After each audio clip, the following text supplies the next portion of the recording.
Chapter 952. Even though it was only one day, which was a very short period of time, it was truly a torment for the Empress. Fortunately, she was relieved after receiving Renbachian's message.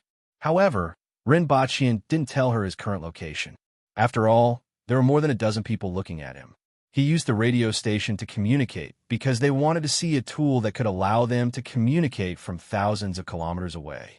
When the voices of Hong Wu, Tong Jinya, and the others came out of the radio station, everyone in the hall gasped in unison. There was also the sound of people slapping their thighs. It was indeed like this. It was indeed true. To be able to communicate from thousands of kilometers away, the value of such a treasure was too great. If it were owned by an ordinary person, it would definitely be kept a secret and wouldn't be used until the most critical moment. However, for the other party, this was a commonplace tool that didn't need to be concerned about. This could be seen from their attitude. Renbachian simply said a few words, turned off the radio station, and looked up at the crowd again. Everyone, it's time to change things. I believe that you will choose your future well. Were they going to be reared as cattle or sheep, or were they going to use this opportunity to fight for their lives? Since things had already reached this point, Renbachian wasn't worried about their choice. In fact, they had indeed made a choice, and this was their only chance. If they had a choice, who would be willing to be livestock for the rest of their lives? Moreover, these were top experts who stood at the top of the human race. Everyone was silent and waiting for someone to speak. I saw that you brought someone with you just now. I want to go to your country to take a look. An old woman's voice was heard. Everyone's eyes were filled with astonishment, but they quickly lowered their gazes. Although this request was abrupt, it seemed reasonable after thinking about it. Who wouldn't want to see such a world with their own eyes? Renbachian looked at her with a faint smile and said, "I refuse." "Why?" The old woman's face darkened. "You aren't qualified," Renbachian said faintly, not caring about what the person in front of him thought. "I'm just giving you a chance. You aren't qualified to ask for anything. Even if you have chosen your path, it's all for your own sake. What does that have to do with me?" Everyone was speechless as they thought about Renbachian's words. Although they didn't feel good, he was right. They were only doing it for themselves. The old woman looked sullen. It had been a long time since anyone had spoken to her like this. Besides, what could they do even if he rejected them? The other party had already proven that his words were true. Perhaps Renbachian could threaten Zhongshan with his life and the Empress's life. However, the other people in the Temple of Heaven wouldn't agree to it. The first person to oppose Renbachian would be Deputy Temple Master Zhongshan. Now is not the time to shed all pretense of cordiality. After taking a few deep breaths, the old woman regained her composure. "Then can you let us leave this land of exile?" This was also everyone's hope. Since Renbachian could come, it meant that he could leave as well. Everyone suspected that he had a passage to enter and exit the banished lands. Some people's hearts were in their throats as they stared intently at his expression. As long as they could leave the banished land, they would be able to fly freely. Since they were able to achieve what they had today among billions of humans, no one would worry about leaving this place. However, there were also people who sneered. This kind of thinking was weak in itself. "No, I came here by accident. I can leave through quantum transmission, and I can even take a few people with me. However, are you going to abandon all humans and run away? I have no intention of helping you. There is only one choice for you, and that is to fight. For yourselves and for all humans, fight against the heavens, the earth, the sea, and the foreign races until you leave this place. This is where your value lies, and this is where the humans here can show their value." Everyone was silent for a while before someone said, "What do you want to do? What do you want us to do?" This attitude confirmed Renbachian's position. After all, he came from a more powerful human race. He could change all of this and leave at any time. Renbachian smirked.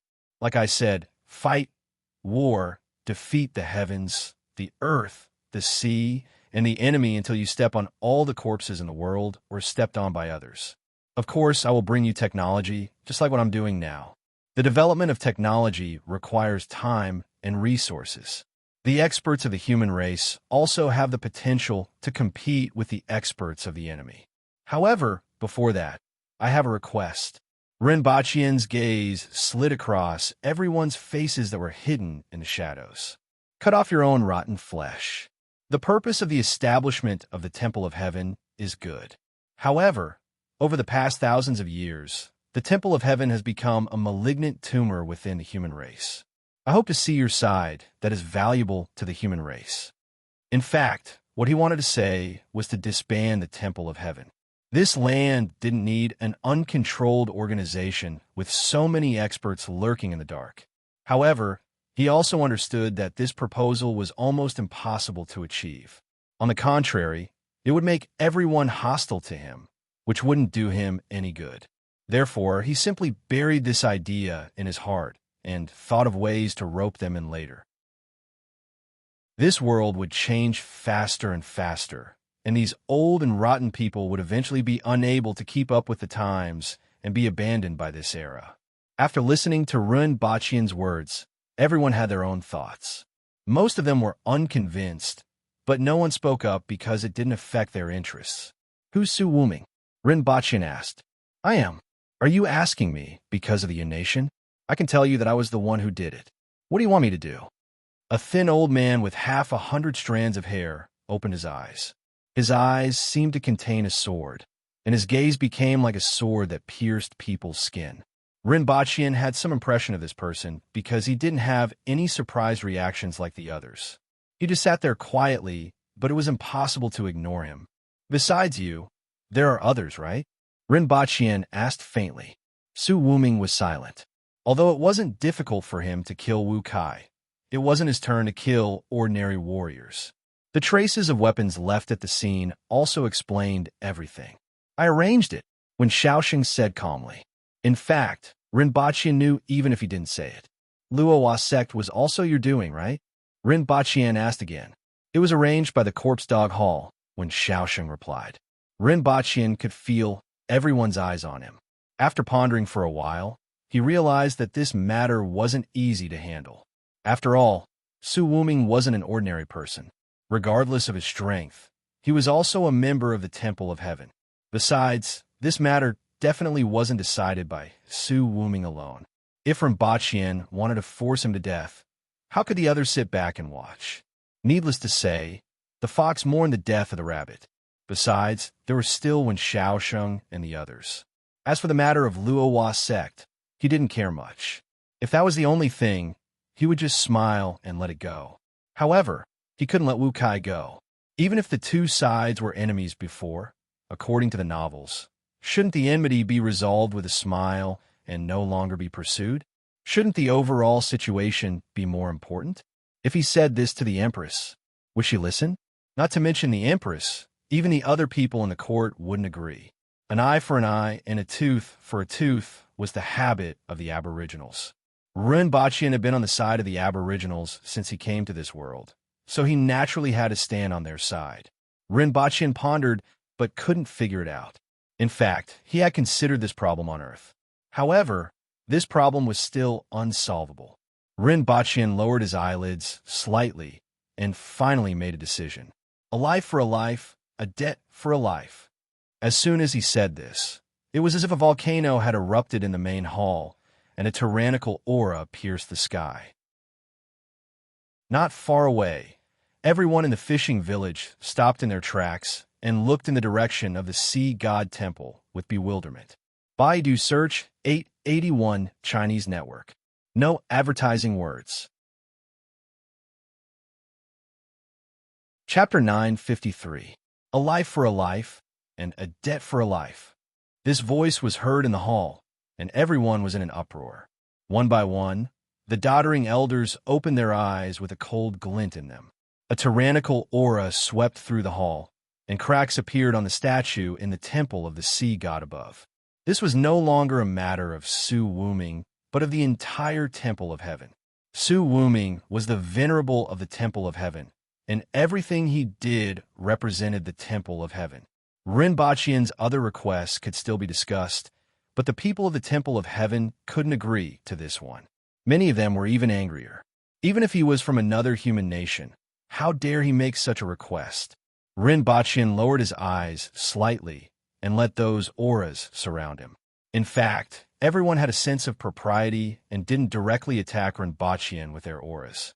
Otherwise, more than a dozen top spirit wheel experts could seriously injure Rinpochian with their auras alone. Rinpochian sighed in his heart.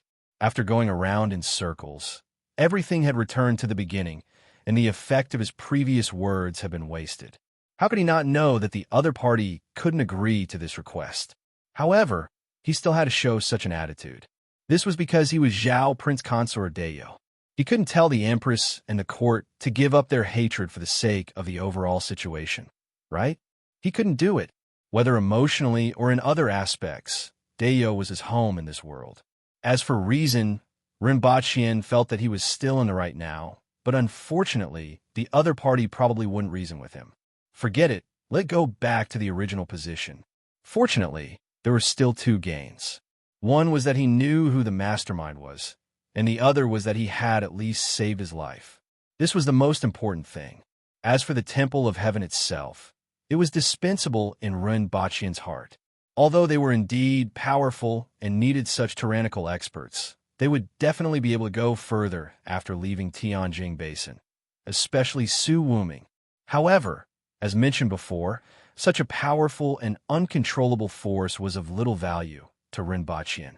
It could even be said that the disadvantages outweighed the advantages. The stronger they were, the more troublesome it would be in the future. With this in mind, Rinpochian's desire to subdue these people faded. If possible, it would be a good choice to blow them up with a nuclear bomb. Without this force, there would be less trouble. Unfortunately, the 8 sub-hall masters and vice-hall masters were still outside. If they were blown up, the remaining forces would retaliate crazily. Moreover, his teleportation cooldown was not up yet. Rinpochian opened his eyes, looked at everyone, and said faintly, "Think about it yourselves. Of course, you can also hide here and wait for the day when the human race becomes glorious." This was another opportunity for them to lay low from now on.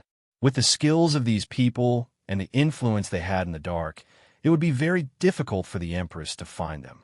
After he finished speaking, he carried the unconscious foreigner, jumped down from the statue's shoulder, and walked out without looking back. He believed that these people would not do anything to him. Then his vision went black. "Temple Master, we can't touch this person." Zhongshang sat on the statue with a faint smile in his eyes. "Even if it is for the sake of the human race, we can't let him leave for now." The old lady landed on the statue that Rinpochian was originally sitting on. She stretched out her hand and opened the box that was slightly bigger than a person. Other than the radio station, there was also a metal box. She didn't know what was inside. "Temple Master, what are we going to do with him?" Zhongshang asked again. Although this person is from the outside world and is of great importance, he is too arrogant and doesn't respect the Temple of Heaven at all. Let's keep him for a few days and discuss how to deal with him. We'll only keep him for a few days. After he wakes up, he must have a way to leave, Zhongshang said.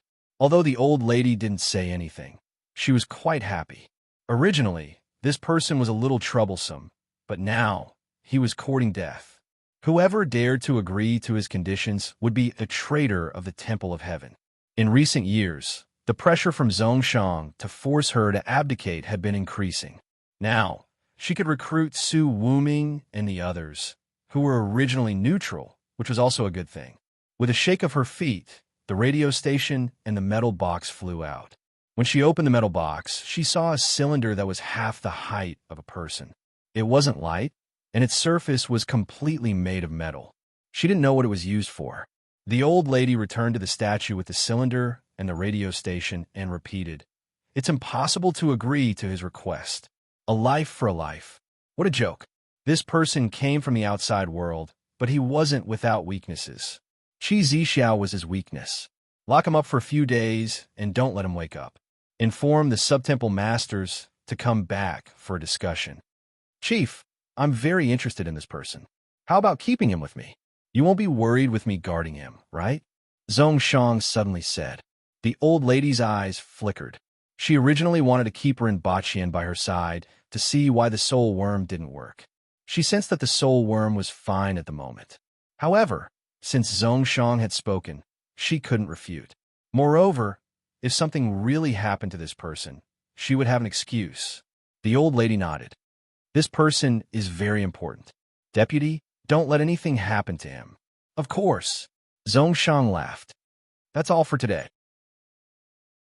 Without saying a word, everyone got up one after another and disappeared from the hall. They also had to consider what to do in the future.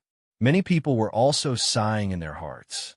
Ren Baqian's words originally tempted them, but unfortunately, the other party made a request that they couldn't agree to.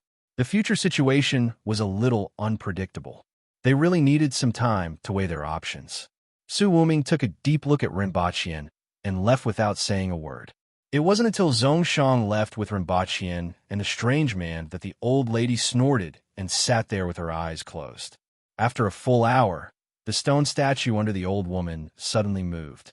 The stone statue moved several meters to the side, revealing a pitch-black passage. The old lady walked into the passage, and the stone statue returned to its original position again. After walking down hundreds of steps along the passage, a small room appeared in front of them. In addition to the 2 oil lamps on the wall, there was a chair and a table. The most eye-catching thing was the 5 crystal coffins on the other side. There was an old man lying in each coffin. His whole body was soaked in a blue liquid, and even his nose and mouth were immersed in the liquid. However, if one took a closer look at these old men, they actually looked somewhat similar to the chief of the Temple of Heaven. The old lady stood in front of the coffin closest to the door for a moment, took a bell from the wall, and shook it. The crisp sound of the bell seemed to have some kind of mysterious penetrating power, as if it came from the distant horizon. The old man in the crystal coffin at the end suddenly opened his eyes. Golden light burst out from his eyes, intertwined with the blue liquid, and dyed the liquid green. If Rinpoche saw this scene, he would definitely praise it. It was green and bright. First, set a small goal. For example, remember in 1 second, Booksellers Mobile. Chapter 954. The update had to be delayed. Originally, he had slept during the day and felt quite energetic after waking up. He had just changed the time, slept at night, and still felt like sleeping during the day. Just now, he had slept from 12 noon to 5 p.m. He reckoned that he had failed to adjust the time again. He felt stifled. Of course, these were all small problems. The most important thing was to garner support for his biological daughter. Throw all the tickets at her. The role of the year in the female Empress's Gigolo was garnering support for his biological daughter. Currently typing, please wait a moment. After the content has been updated, please refresh the page to receive the latest update. Chapter 955. The elders in the 5 coffins were all old women. Their hair was all white, and their skin was full of wrinkles and spots. The old woman at the end opened her eyes and stiffly stretched out her hands to push open the crystal coffin above her. She sat up and greedily breathed in the world's air. The liquid slid down the surface of her body and finally gathered in the coffin to form a calm water surface. There was not a single drop of liquid left on the old woman's body, and the surface of her skin was only slightly damp. The old woman greedily breathed in the world's air. Her eyes scanned the room and finally focused on the temple master. The muscles on her face twitched a few times, and she stretched out her stiff hands to rub her cheeks and throat. Finally, she spoke in a voice that sounded like 2 pieces of wood rubbing against each other. Qingdian, how long has it been? 83 years and 107 days, the temple master replied. 83 years. The old woman in the coffin repeated softly. She turned her head stiffly and glanced at the other coffins. She asked, haven't you found a suitable container yet? Not yet. It's too rare to find a container that can meet the requirements for the 6th conversion, the temple master said. It's getting rarer. When Qing Ting was around, 1 or 2 of them could be found occasionally. However, when I was around, I didn't encounter one in hundreds of years, the old woman in the coffin said. This will be the last time I wake up. If I still don't have a container the next time I wake up, I will turn into ashes and die. I will never have the chance to change my container again. She then looked up at the temple master and said, you are my only descendant and the last one here. This is the second time you will be changing your container. There are still 1,000 years left. If there's a chance, you should go back. After so many years, everything in the Temple of Heaven has been set in stone. Even without you, the Temple of Heaven will continue to follow its previous path. As for us, Qing Ju and Qing Zi no longer have the chance to change their containers. Qing Ting still has 100 years left, and no matter how much I delay it, I will only have 300 years left after I wake up. If there's no hope, then destroy everything here. From the old woman's tone, it could be seen that she was not too keen on finding another container and changing her container again. Now, delaying her life was just an instinct that had long been seen through. Even if she fell into eternal darkness after this deep sleep, it would not cause too much of a stir in her heart. Even if this awakening reduced her existence by another 200 years, she didn't care at all. After that, he asked, "What happened to wake me up this time?" The temple master said, "If there were no changes, it would indeed be as you said. Even without me, the Temple of Heaven would continue on its original path. But now something has changed." The temple master of the Heaven, Tao, temple frowned. The old woman in the coffin raised her head and looked at her. "It seems very serious. Otherwise, you wouldn't have woken me up. In addition to this place, there is also a group of humans." The chief of the Temple of Heaven told him about Runbachian in detail. The old woman's expression didn't change, but the golden light in her eyes became more and more intense. After a while, the golden light in the old woman's eyes gradually dimmed. It's not necessarily a bad thing. Whatever they want to do, let them do it. You just need to continue doing what you're doing. Don't be impatient. The importance of the Temple of Heaven has already begun to decline, but it seems that it is still very useful. Then he said meaningfully, "What's theirs is ours. As long as you bring everything they have to the god of Goldzun, not only will everything they have become useless, but you might also be able to learn something from it. After all, our path has reached its limit, and we haven't been able to find a way to go further for many years. This is an opportunity. What I'm worried about is the other group of humans. According to that person, they are very powerful. From what he said about the Zerg and Protoss, although they aren't as powerful as the god of gold armor and the other deities, they aren't easy to deal with, and their numbers are even more terrifying, the temple master of the Heaven Tao temple said. That's why we have to bring things back and turn what's theirs into ours. As long as we understand them, we can find their weaknesses. Besides, most importantly, have you noticed that their individual strength is very weak, and they don't have the power to resist our race? As long as we can find their location, everything they have will also be ours, the old woman said faintly. I understand, the temple master of the Heaven Tao temple said. This may be the last time we meet in this world. I will return to the spiritual temple and wait for you. After the old woman finished speaking, she greedily took a few more breaths before slowly lying back in the coffin. The temple master of the Heaven Tao temple silently closed the lid of the crystal coffin, turned around, and walked out. The Empress looked at Exinja, Lin Xiaola, Li Yuanzhu, Lin Yu, and the others in front of her with a calm expression. Although it was calm, it was like a storm brewing on the surface of a calm sea. Remove Exinja from her position as the commander of the guards and send her to the mines for 3 years. The Empress said coldly. Remove Lin Xiaola from her position as the librarian of Qingxin Palace Hall and send her to the mines for a year. Exinja's job was as a guard.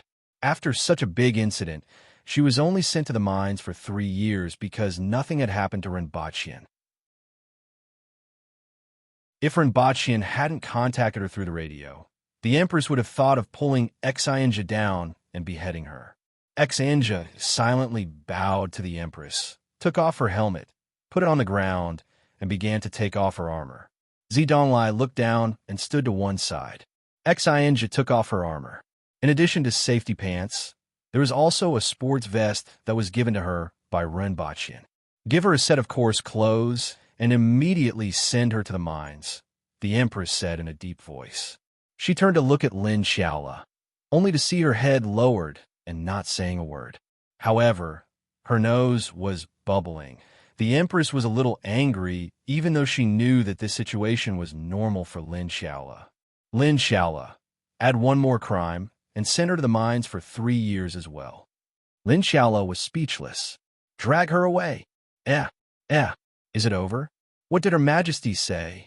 Lin Xiaola raised her head and asked softly as she was dragged out by the arms. I didn't think it through, Li Yuanju said faintly after seeing Qi Zixiao's gaze. Although she wasn't from Dayo and Qi Zixiao didn't have the right to punish her, she still felt guilty and took the initiative to speak. Go back to Great Xia. I don't want to see you. Sorry. Li Yuanju cupped her hands at the Empress. She knew that the Empress was furious at the moment and would wait for Rin Baqian to return. She pulled Lin Yu out of the courtyard. Lin Yu was deep in thought. After they were out of the city, Lin Yu asked doubtfully, in that case, can I only go to the mines to play with Lin Xiaola in the future? Which mine? Li Yuanju turned to look and felt helpless. She didn't know what to do with this girl. Back then, she took a long time to say that Rinpochian was upstairs. When everyone returned, he was already gone. She felt like killing her. If she had said at that time, none of these things would have happened. Let's go back to Great Xia. Oh, half a day later, Lin Yu suddenly thought of something and said, we have run out of melon seeds. Let's go back to Lan City to buy some. First, set a small goal. For example, remember in 1 second, Booksellers Mobile. Chapter 956. After Li Yuanju and the rest left, the Empress sat on a chair and stroked the bulge in her abdomen. Zi Donglai stood quietly at the side without saying a word. Have they all retreated? The Empress's gaze was still on the ground as she asked faintly. They've retreated. However, the news has spread, and the people from the Yun Nation don't seem too happy, Zi Donglai said casually. In fact, they weren't just unhappy. Their discontent was like a volcano eruption. His country had just been destroyed, and he had just convinced himself to start a new life under a steel knife. Suddenly, he had to bury nearly 100 million people in the Yun Nation with him. Although the message was canceled after only 1 day, who knew if it was really canceled? Would it happen again after a while? What did the Aboriginals treat the people of the Yun Nation as? Pigs and dogs? Under such circumstances, one could imagine how the people of the Yun Nation would react. However, Zi Donglai simply said, I'm not too happy. The Empress pondered for a moment and said, appease them. It wasn't that the Empress didn't know the significance of the Yun Nation. Then, he said, if there are any who make a big fuss, kill one to warn the others. I will order the rearguard commandery to assist you later. Yes. The value of the rearguard commandery in the Yun Nation wasn't small. The rearguard commandery could do a lot of things that the military couldn't, especially when it came to the situation among the people in the underworld. At this point, the significance of Rinpochian's establishment of the rearguard commandery could already be seen. Go down. The Empress waved her hand. After Zi Donglai left, the Empress stroked her lower abdomen. Her thoughts turned to Rinpochian as she wondered where he was now. That small body of his could be smacked to death with a single slap. In the future, I will definitely not let him go too far away. I kind of want to drink calcium milk. Could that guy's hair be saved? Forget it. It doesn't matter. After thinking about it, the Empress smiled. A moment later, he furrowed his brows. Where was that fellow? Where is Great Xia located? At this moment, he was on a planet in his sea of knowledge. He did not expect the other party to suddenly attack him. He did not expect that after he fainted, he would appear in his sea of consciousness after an unknown amount of time. Unfortunately, he could not wake up his body. The other party must have used some sort of method. What was he planning to do? No matter what the other party planned to do, there was no need to pay attention to it. He had given them a chance, but since they had other ideas, he would send them to reunite. In the box he brought back, other than the radio, there was a 400,000-ton nuclear warhead, and it could be detonated with a delay. Originally, the negotiations were going well, and he thought that the situation was settled.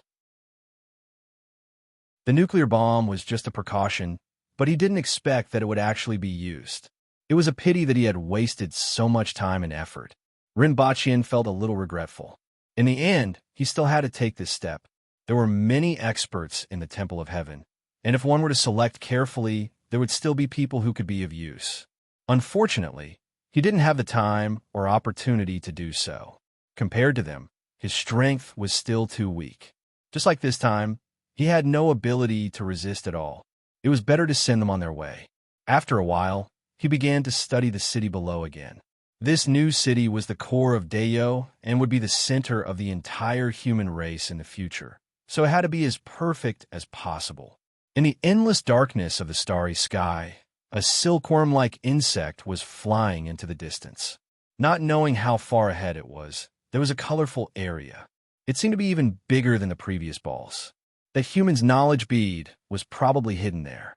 However, this human sea of knowledge was too big. That area didn't seem far, but after flying for so long, it still couldn't get closer. Naturally, Rinpoche didn't know that there was an insect flying around in his sea of knowledge, let alone what the so-called pearl of knowledge was. Back then, he had invested everything he had into the singularity. In the end, it had evolved into such a huge universe.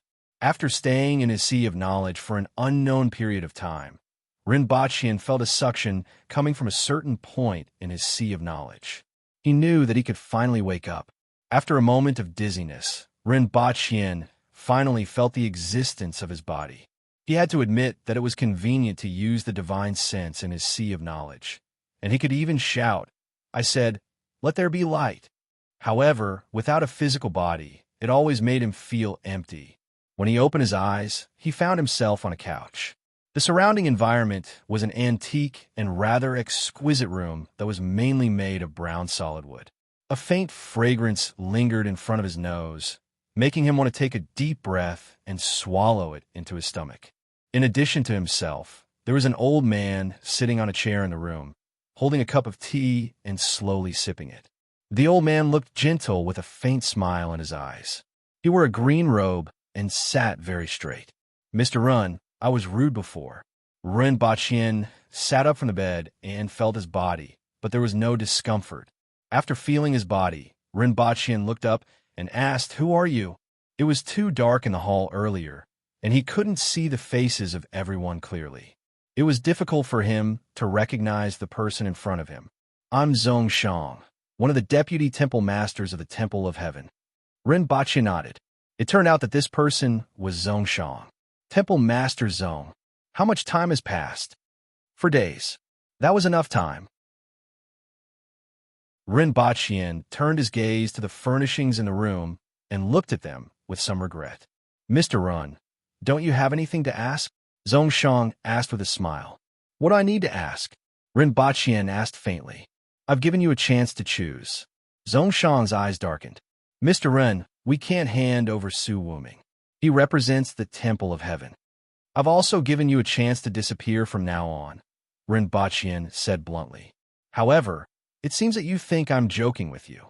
"It was the Temple Master's decision to keep you," Zongshang said. "For me, it might not be a bad thing to disappear from now on.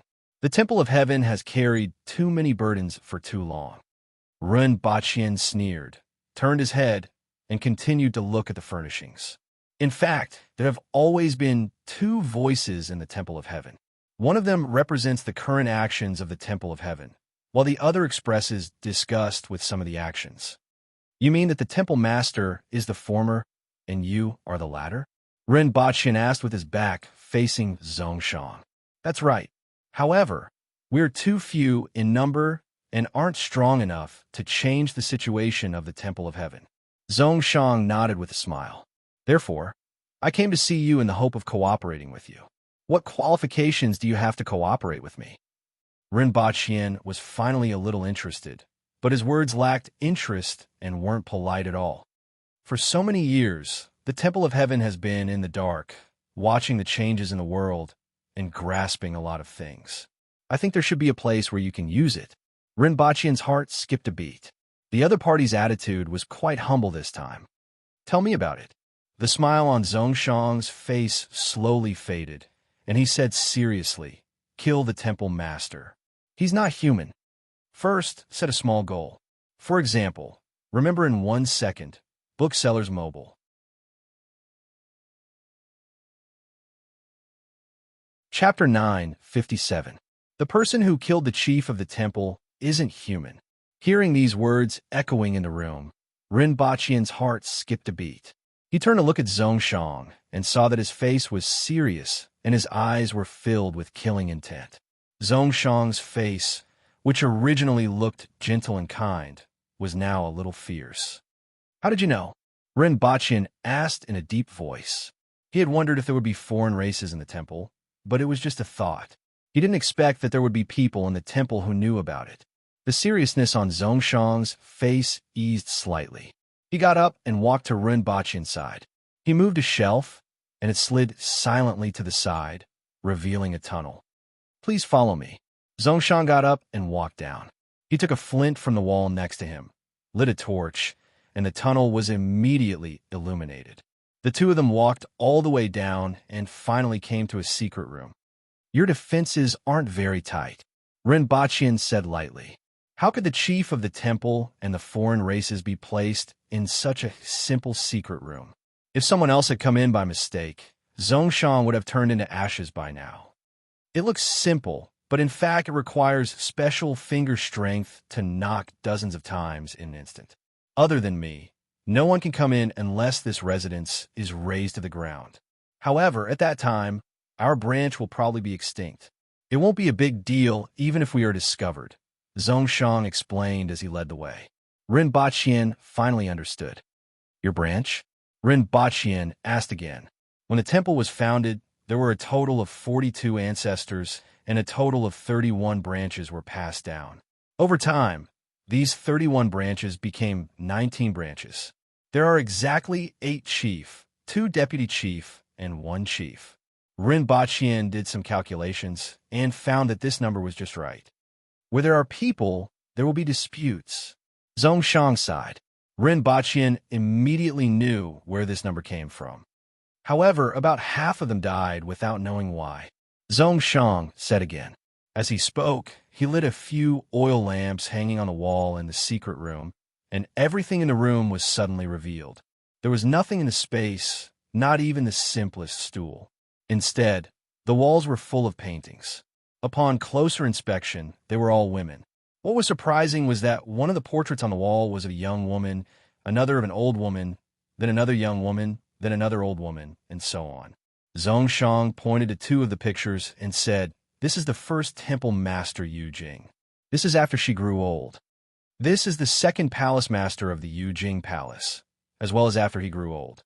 Rinpoche stood in front of the wall and looked at them one by one. Suddenly, he gasped in surprise. "That's Hall Master Fidu. He should be the 3rd Hall Master's faction. This is Vice Palace Lord Yujing, the 4th one.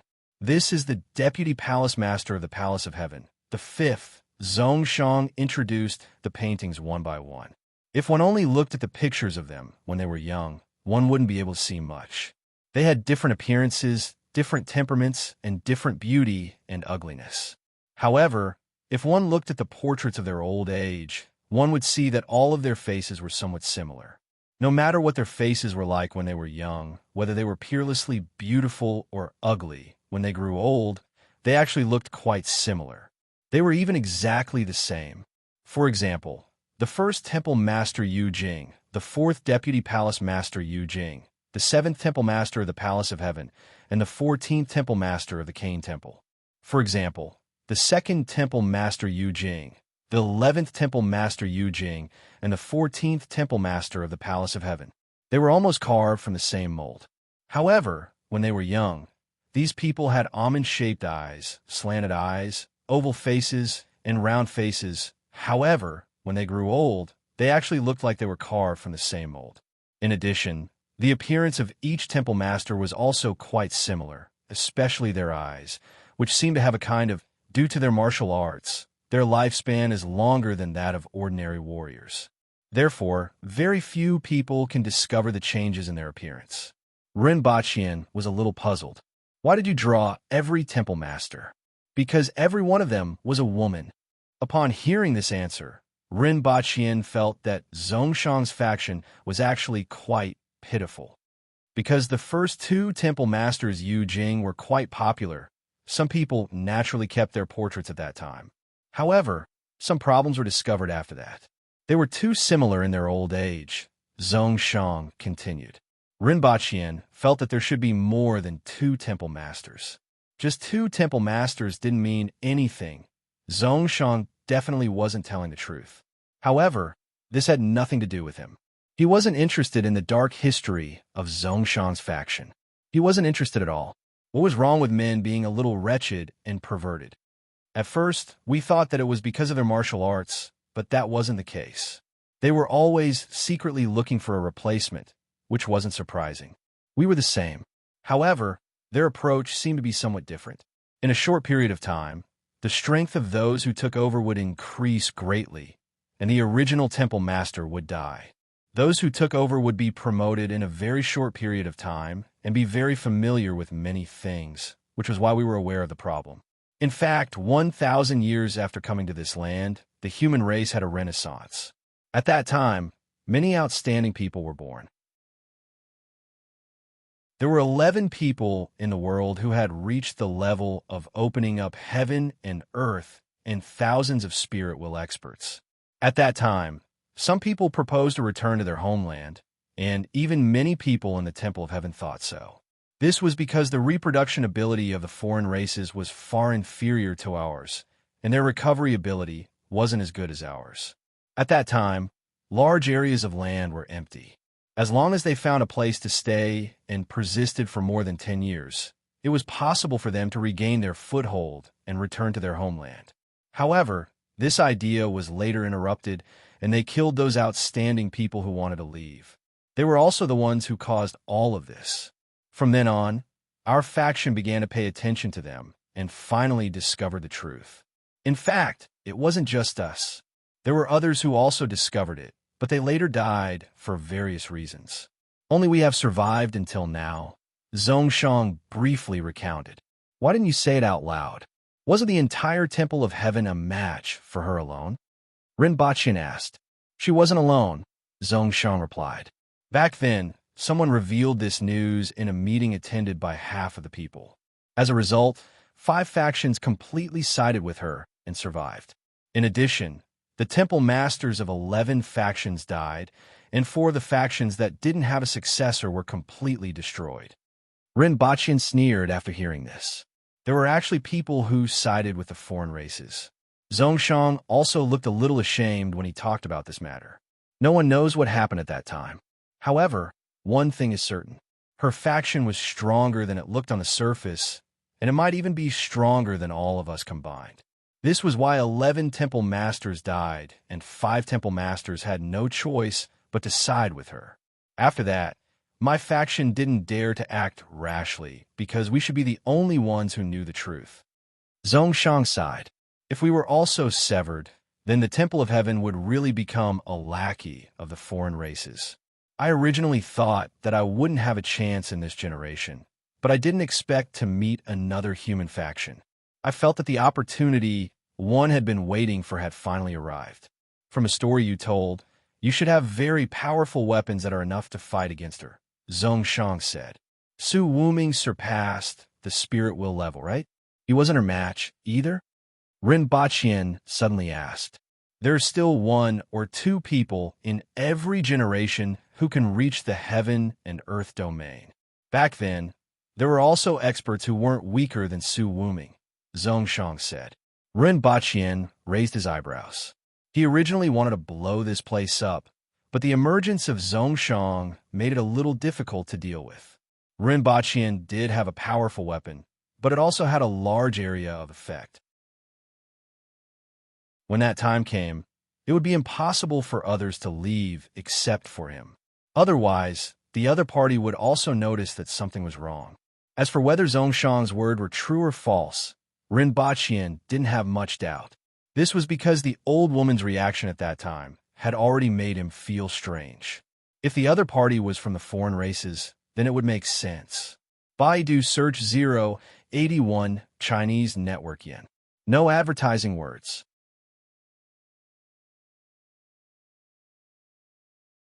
Chapter 958. As Rinpoche looked at the portraits hanging on the wall, he pondered over his own thoughts. The best way to kill the other party was to detonate the nuclear bomb directly. He didn't know where the nuclear bomb was after he fainted. The hall was underground, and if the nuclear bomb was brought elsewhere, the other party might not necessarily die. What about my box and the things inside? Rinpoche turned his head and asked. It's with the chief. I was afraid that she would do something to you, so I brought you out and didn't care about the box. The specific location? It should still be in the Temple of Heaven, which is the hall from that day. She rarely leaves there, Zhongshan said. Rinpoche felt relieved when he heard this. The other party was dead for sure. With his own nuclear bomb by his side, he would definitely die. The only problem was that there were probably only a few people left in the Temple of Heaven. Rinpoche looked up and said frankly, I can kill her. However, I'm afraid that there won't be any survivors within a radius of dozens of kilometers. This includes the Temple of Heaven and this village. Rinpoche made a circle with his hand. Bong! That's all. Rinpoche raised his hands and made an explosion, and all of you will be buried with her. Zhongshan's expression changed drastically. As long as she is dead, I can expose her identity and control the situation in the Temple of Heaven. Even if there are people standing with her, they won't be a match for the others. In that case, you have to bring the things in the box and send something else in at the same time. I can tell you that the box contains a weapon that I can use now. The result of using it is what I said just now. Rinpoche patted Zhongshan on the shoulder and said, You saved your lives? If Zhongshan hadn't made such a request to him and told him about the past, he would have been ready to detonate the bomb directly. He would go directly to Earth and run in a few days while wearing a radiation suit. Speaking of which, he kind of missed the Empress. If she saw him, she would be very happy. Although Zhongshan didn't know what Rinpoche meant by saving their lives, he knew that Rinpoche naturally had a plan. He knew that Rinpoche had made up his mind when he woke up and didn't ask anything, so he didn't doubt Rinpoche's words. He was even a little glad that Rinpoche's methods were completely different from them. I can try. Her control over the Temple of Heaven has weakened over the years, and I have been trying to touch her bottom line. If I ask her for that kind of thing, I think she won't find it strange. Zhongshan said, Tomorrow is the day when the temple masters will come to discuss. In any case, whoever goes and will be buried with her. Rinpoche spread his hands. Zhongshan thought for a moment. Understood. Where is it? What time is it now? When Rinpoche woke up, the sky outside was bright, but he didn't know the time. 3/4 to the hour. Rinpoche calculated in his mind. It was 1:45 in the afternoon. There is still time. Then, he said calmly, Now it's time to talk about something else. As I said before, you saved all of your lives. So what can you do for me? Zhongshan wasn't surprised, nor did he care. Since his identity had been confirmed, everything he did was for the sake of the human race. We can hand over the entire Great Xia to you. Zhongshan smiled at him. Do you have such great power? Rinpoche's heart skipped a beat. The Temple of Heaven could actually decide the ownership of this region of Great Xia. Zhongshan said 2 words. Su Qing. He's actually one of your people. Rinpoche was indeed a little surprised. Yes, but he doesn't know it himself. Zhongshan laughed. For thousands of years, the Temple of Heaven has always been hidden behind the scenes. On the surface, they naturally have other identities to cover up. Among them, the Temple of Heaven also has another identity, the Zhanyang sect. Although not many people know about it, some large sects with a long history still know about it. Then, Zhongshan added, The Temple of Heaven will destroy the dissidents of the evil wind at night. This is the case with the Temple of Heaven. Now that Great Xia is in a hopeless situation, if this continues, it will only be a waste of the human race's blood. After hundreds of years, it will still reach this step. It is better to change the dynasty and change the weather when there is no cure. When Great Xia was founded, Rinpoche seemed to understand. The same identity as Su Qing. Zhongshan nodded. Zhongshan was still confident about this condition. Since he had to trust this person in front of him, it would be better to hand over the entire human race to him, which would have a greater chance of success. Dayo and the Yun nation were still too small. However, after Rinpoche understood, he just casually said, "Forget it. You can keep Great Xia for yourselves." Zhongshan was stunned, as he didn't expect Rinpoche to push such a great benefit away. One had to know that in the past thousands of years, many people had shed blood for the sake of becoming the ruler of Great Xia. Now, that was placed in front of Rinpoche. He didn't want it? Zhongshan carefully observed Rinpoche's side profile, wanting to see if he was sincere or not. However, Rinpoche really didn't want it. Dayo and the Yun nation had already exhausted him, and he didn't even have time to cultivate with the Empress. If Great Xia was added to the mix, he wouldn't be able to live anymore. Managing and changing a country was something that only those who had done it would know. Holding the killing sword sounded good, but unless it was a fatuous ruler, who would be happy? Moreover, he had other ideas about Great Xia. As long as Dayo developed well enough and was attractive enough, Great Xia would naturally become Dayo's talent base. Looking at the United States in the past and China today, it had already pointed out the path for him. Zhongshan couldn't help but ask, "What do you think, Mr. Rin?" "I want the Temple of Heaven." Rinpoche turned his head and looked straight at him. If he didn't take down the Temple of Heaven at this time, it would be intolerable. Zhongshan couldn't help but laugh. "This is what I should do. With Mr. Rin's status, the Temple of Heaven will follow your lead for the sake of the human race. However, if the ruler of Great Xia changes, Su Qing will have nothing to do with the thief temple. This has been the case for thousands of years." Rinpoche didn't expect Zhongshan to be so straightforward. Seeing that Zhongshan was so understanding, he didn't have anything else to say. As for Great Xia, he really didn't want it. Since Zhongshan was willing to be a weapon, it didn't matter if he kept the Temple of Heaven. Besides, it might be of great use in the future. As for Zhongshan going back on his words in the future, Rinpoche wasn't worried about this. "How about this? I'm hungry. I'll go eat and take a bath, then bring the things back," Rinpoche said. "Please, I'll wait here." Zhongshan took 3 steps back after saying this, distancing himself from Rinpoche. This approach made Rinpoche feel very comfortable. As the air distorted, Rinpoche disappeared into thin air. Zhongshan circled around the place where Rinpoche disappeared 3 times, but still couldn't figure out how he did it. He then heaved a sigh of relief. After thousands of years and generations, he had finally waited for this day to be set right. He didn't have to worry about the Temple of Heaven becoming a weapon in the hands of the foreign races. Moreover, there was finally hope for the human race. He didn't know if he would have the opportunity to see his homeland, the scattered star sea, the Valoran continent, and the vast world. After being distracted for a while, Zhongshan quickly came back to his senses. The most important thing now was to think about what to say when he went to the main hall. In addition, Su Wuming was talented and responsible. Although he was cold and devoted to the sword, he was extremely fair. He didn't know if Zhongshan would let him go, even if he hid in the world and watched the world change. Baidu searched the novel website of Yunlai Pavilion to let you experience the latest and fastest novel chapters. All the novels were updated in seconds.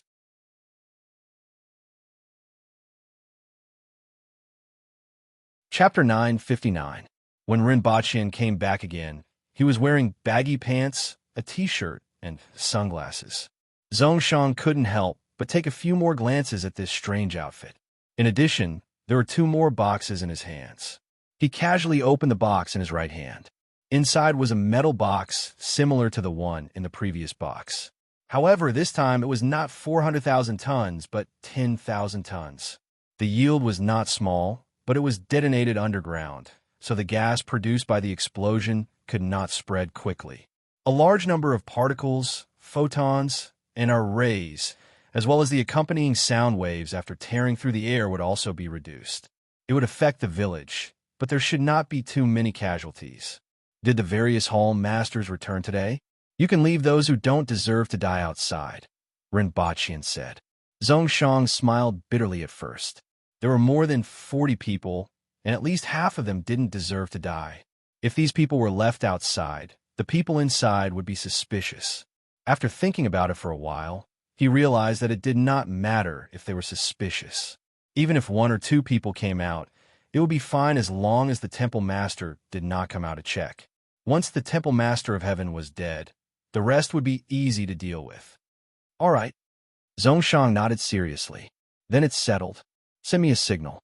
When the time comes, you'd better hide quickly. Rinpoche clapped his hands, looking relaxed. Pressing the detonation button was indeed an easy task. Mr. Run has to go with me. Otherwise, they will be suspicious. After all, the sub-temple masters have returned this time from Mr. Rin. Zhongshang smiled. Rinpoche's expression froze for a moment. If he were to go, he would at least have to reach the entrance of a shrine. This distance was already somewhat dangerous for him. After all, this was a direct confrontation with a nuclear bomb, and the power of this nuclear bomb was only a simple assessment. If anything went wrong, how far can you run in 3 breaths? Rinpoche suddenly asked. 300 zhang. 1,000 meters was enough. All right, when the time comes, you can run with me, Rinpoche said. Just like that, the two of them settled the matter. Then, Zhongshang said hesitantly, Su Wuming used to work for the Temple of Heaven. Would Mr. Rin let him off? There was also Wen Shaosheng and the others. They can leave the Temple of Heaven and never appear again. Rinpoche looked at him. Fine, I'll give them this chance. In the future, no one should ever hear their name. No one should ever see them. If I hear any more news about them, don't blame me for being ruthless. Thank you, Mr. Ren. Zhongshang cupped his hands and bowed. Subsequently, the two of them returned to the room. The sky was still dark, and Zhongshang bade farewell. Mr. Ren, please rest first. I'll go look for the palace master in the morning. Everyone will gather in the evening to discuss the matter. After Zhongshang left, Rinpoche took out the radio station from another box, adjusted it to the corresponding frequency, and contacted the Empress in a short while. When are you coming back? Or I can bring you back. Even though the Empress's voice was cold, her concern could be heard. Rinpoche laughed upon hearing this. At least 2 to 3 days, at most 4 to 5 days. Everything is going well here. I think we'll be back soon. The Empress silently noted in her heart that she would beat Rinpoche up for another 6 to 4 hours after he came back in 2 to 3 days. If he came back in 4 to 5 days, she would beat him up for another 8 to 10 hours. If she exceeded this time limit, the additional time would double. A day later, he would be beaten up for 4 more hours. Is it convenient to talk now? Sort of. Where are you? A region near the sea in Great Xia. I'm not sure of its exact location. They killed Wu Kai? Rinpoche was silent for a while before replying, yes. The Empress didn't ask what Rinpoche had promised them. She would talk about this when he came back. Anything she said now would only cause unnecessary changes to Rinpoche. Although the Empress didn't intend to forgive the murderer, she didn't want to cause any trouble for Rinpoche at this time, and even put him in danger. I have stationed troops at the border and can go north at any time. You, be more careful. Don't worry, Your Majesty. Rinpoche smiled brightly. He then chatted with the Empress for a while before turning off the radio station. The next morning, Zhongshang went to the Temple of Heaven and returned at noon with a metal box in his hand. Rinpoche opened it and saw that there was indeed a nuclear warhead inside.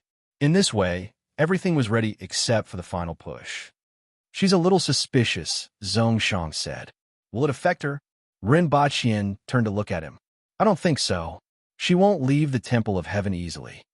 Zhongshang shook his head. It doesn't matter then. Rinpoche handed him another box and said, just send this in the evening. Zhongshang nodded. It was finally over. Thousands of years of forbearance was finally coming to an end. The two sat facing each other for a while, and Zhongshang couldn't help but ask, are the people living well in your place? They don't have to worry about food and clothing. Rinpoche replied faintly. Advanced productivity has brought about a large number of living supplies. Here, a person is considered a good laborer if he can farm 10 mu of land a year. Including the livestock, it's only 20 mu of land. In our place, a person and machinery can farm 300 mu of land. Not to mention the output, 1 mu of your land can only produce 200 to 300 caddies of grain, while 1 mu of our land can produce 1,000 caddies of grain. Some high-yielding crops can even produce 4,000 to 5,000 caddies of grain. We only need 1% of your labor to feed the same population or even more. Zhongshan sat for a long time before saying, "It's really fascinating." "There's no need to be fascinated. You can see it." Ren Baqin laughed. Seeing Zhongshan's surprised expression, he added, "You can see it in a few years in Dayo. There's no need to come to our place." Zhongshan thought about it and laughed as well. "That's not bad. If that day comes, let's get drunk for a few months to calm our hearts." Although it was just a simple question, Rinpoche's impression of Zhongshan improved a lot. This was because, as a spirit wheel expert and a high-ranking member of the Temple of Heaven, his first question was, "Are the people living well?" Afterward, the two chatted, mostly with Zhongshan asking questions and Rinpoche answering them. Zhongshan was very interested in the world that Rinpoche talked about. Through Rinpoche's description, Zhongshan's mind also outlined a world where people had endless food, wore exquisite clothes, rode on automatic walking machines, ran on land, went deep into the sea, and even soared in the sky. Countless hot-blooded men rode on their own ships, braved the wind and waves, and searched for the legendary One Piece. Every day, new information would be posted in League of Legends, such as which hero had discovered a new island, which hero had discovered a new route, which hero had discovered a new crop, which hero had charmed a few beautiful alien women. When the time was almost up, Zhongshan had to suppress his curiosity, send the box to the Temple of Heaven, and then come back to bring Rinpoche in there. What they had just talked about filled him with anticipation for the future. Perhaps one day, he would be able to see that scene. After Zhongshan left, Rinpoche spread his hands. Why was this guy so interested in the League of Legends and One Piece? If he continued, it would be a battle between the League of Legends and the 7 warlords of the sea. Rinpoche got up, shook the wrinkles on his clothes, put his sunglasses back on his face, opened the window, and saw an extremely exquisite courtyard. After admiring it for a while, Zhongshan appeared in the courtyard. With a smile on his face, he said, "Mr. Run, the things have been delivered. Let's go and send them on their way." Rinpoche looked relaxed. Baidu search 081 Chinese network yen. No advertising words.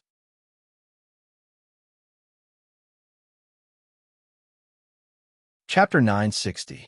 Rinpoche sat on a rock in front of the sea god temple.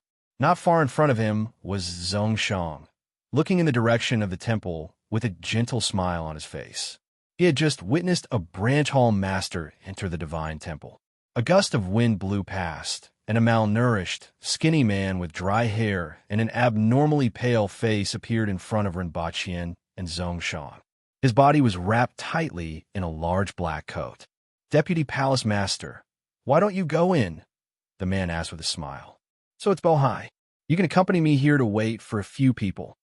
Zhongshan immediately smiled. "I'm fine with it."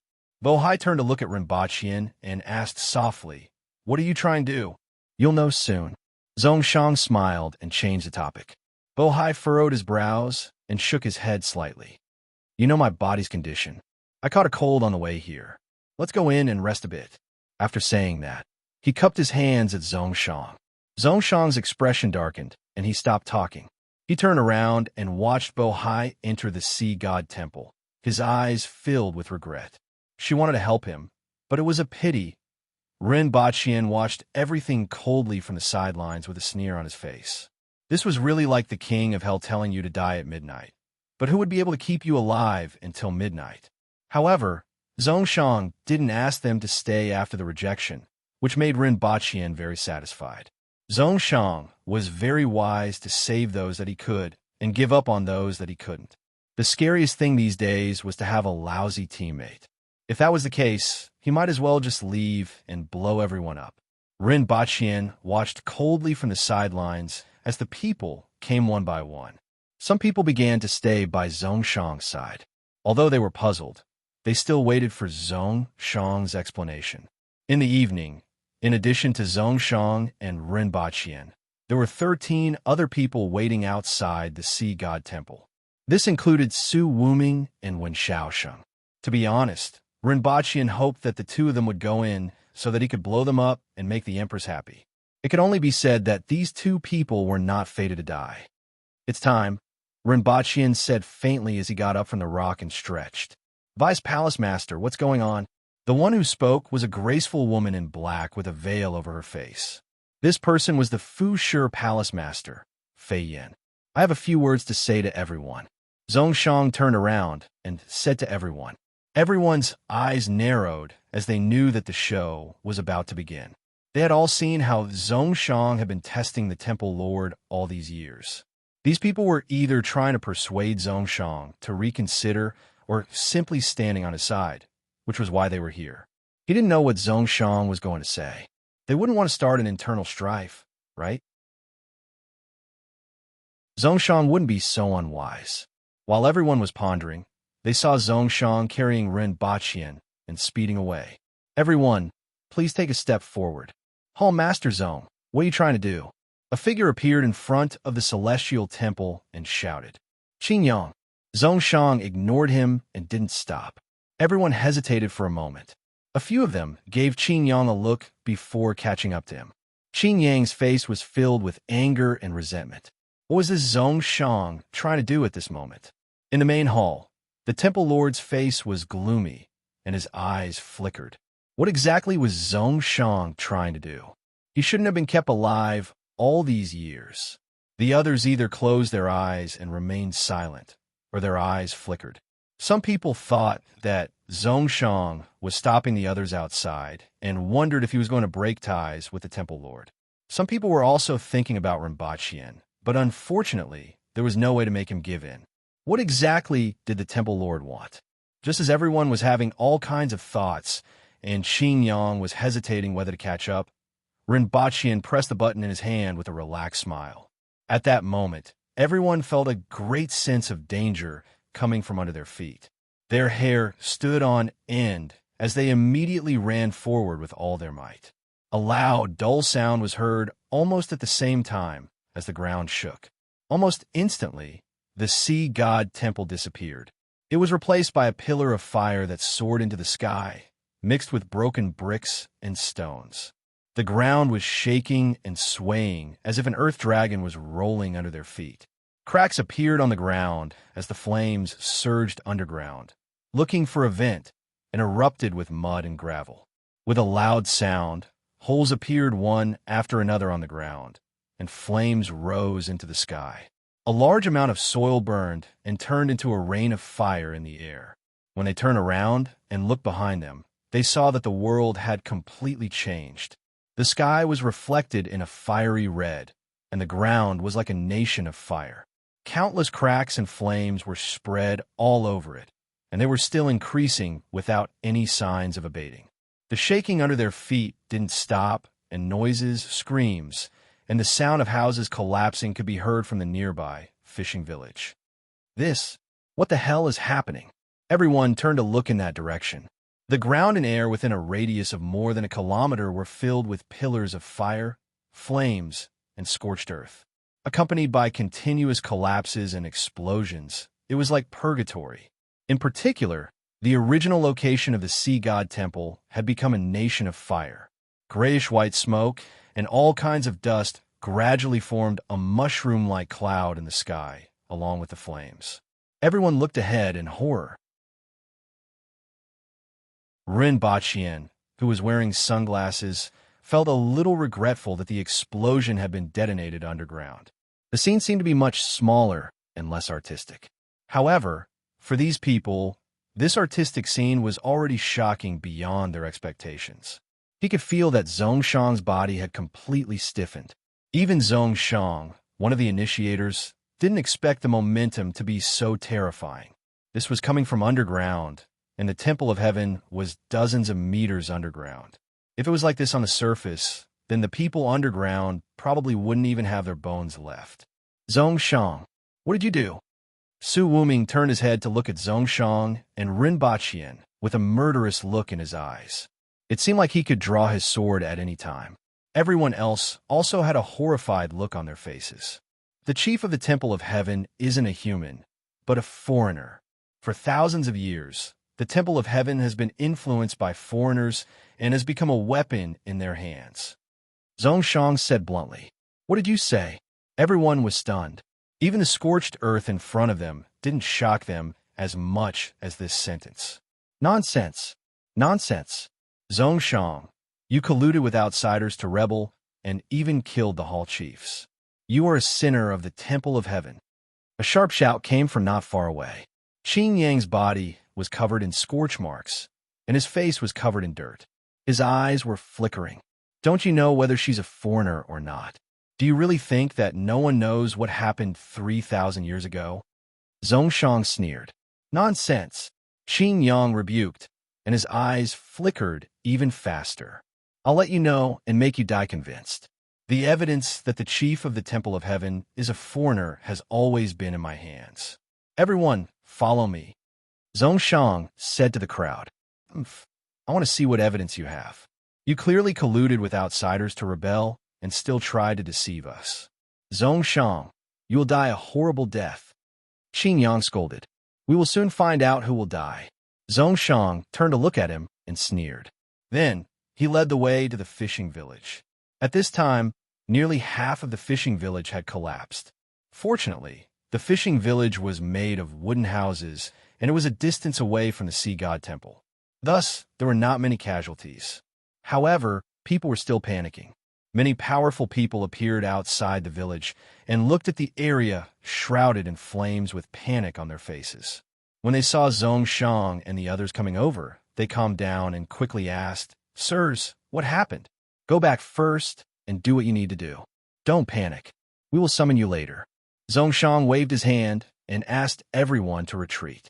Qin Yang, Su Wuming suddenly shouted. Everyone turned their heads and saw that Qin Yang, who had been following behind them and getting further and further away, had actually turned around and ran away.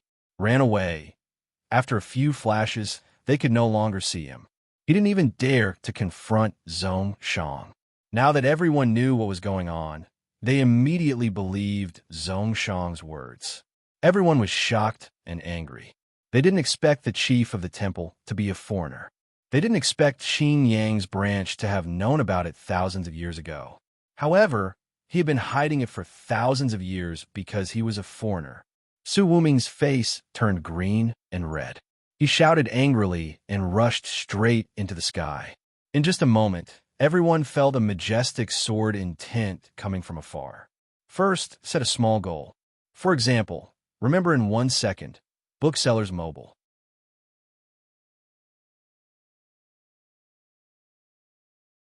Chapter 961.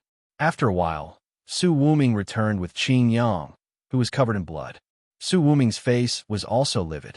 Qin Yang's reaction just now had already explained everything. However, he still wanted to see the evidence. With a silent atmosphere, everyone followed Zhongshang to the secret room in the mansion. At a glance, they saw the portraits on the wall. Unlike Rinpoche, they could tell at a glance that these portraits were similar to the chief of the Temple of Heaven. These are the previous chiefs of that branch. Zhongshang said faintly. Why is this happening? Someone asked subconsciously. No matter what they looked like when they were young, they actually looked so similar when they were old.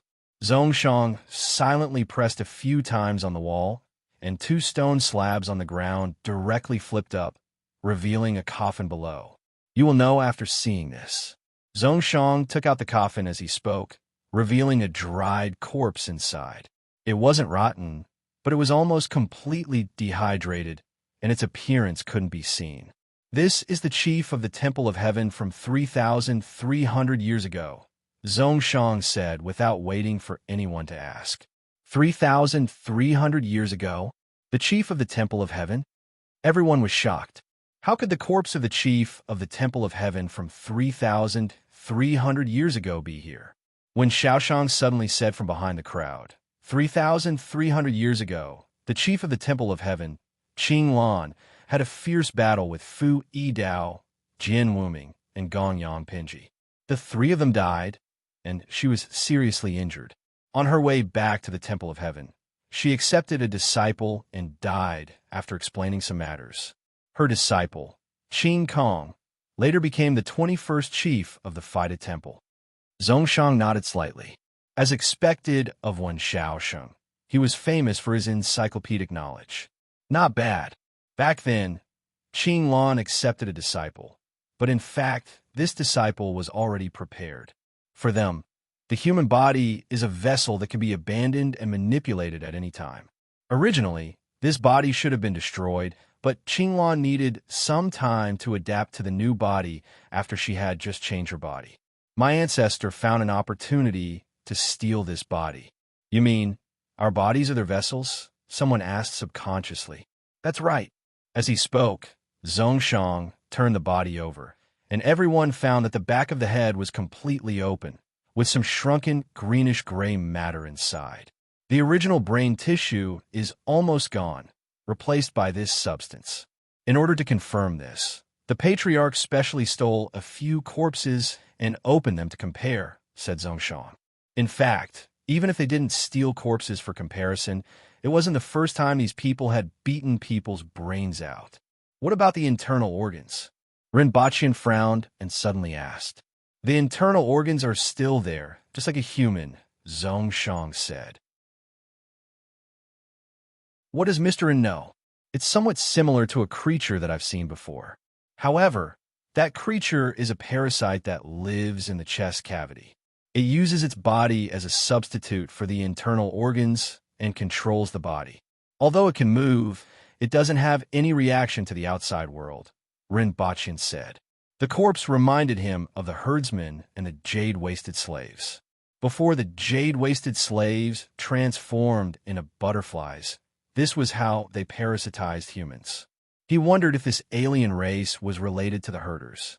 After all, the herdsmen had always been monitoring the human race. If this alien race had some kind of connection with the herdsmen, then they had to be more careful. Hearing this, everyone's expressions turned ugly and they remained silent. Zhongshan's words were very credible, although they couldn't prove that this corpse belonged to the former chief of the Temple of Heaven. Coupled with Qin Yang's reaction at that time, everyone couldn't even question him. With a sullen face, Su Wuming flicked his finger at Qin Yang, who was lying on the ground. After a while, Qin Yang's body moved and he woke up. What else do you have to say, Qin Yang?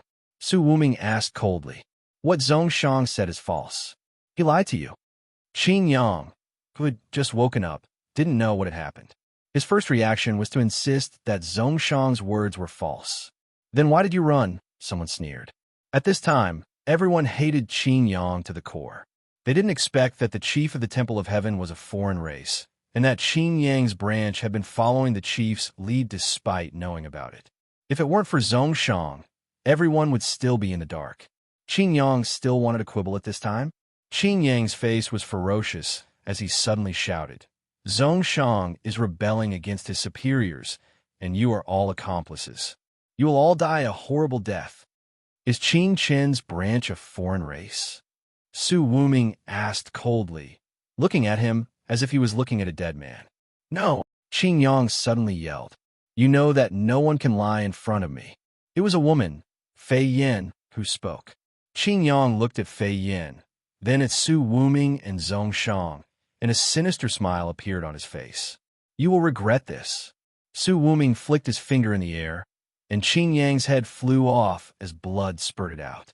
I'm going to the Temple of Heaven to take a look, Su Wuming said to Zhongshan. Then he looked at Rinpoche and said, when I come back, I will give you an explanation. After speaking, Su Wuming turned and disappeared at the entrance of the secret room. A few others left one after another and followed Su Wuming.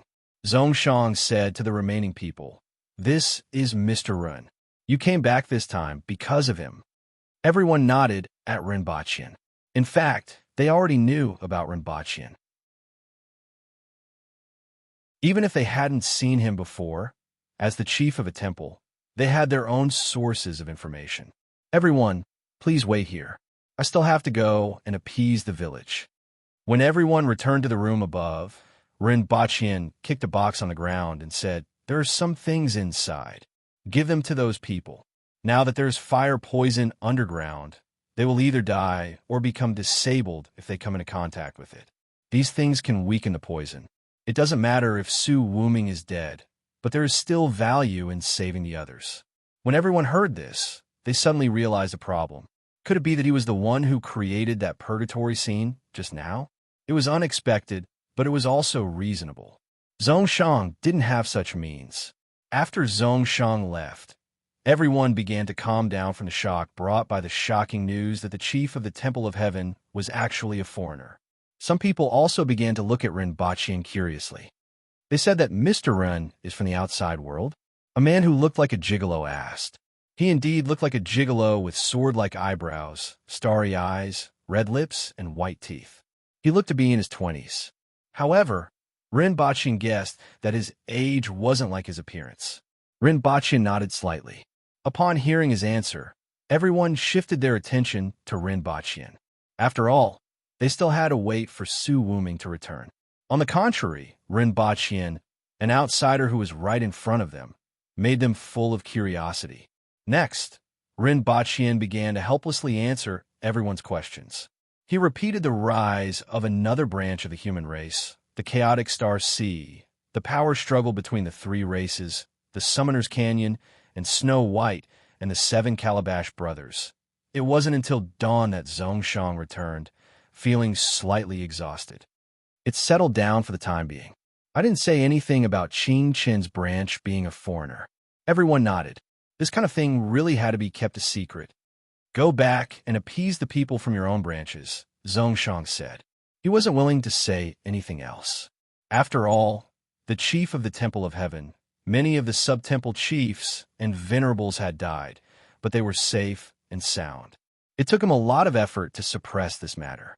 It was another noon before Su Wuming and the others returned. 2 broken crystal coffins were also brought back with them. First, set a small goal. For example, remember in 1 second, Booksellers Mobile.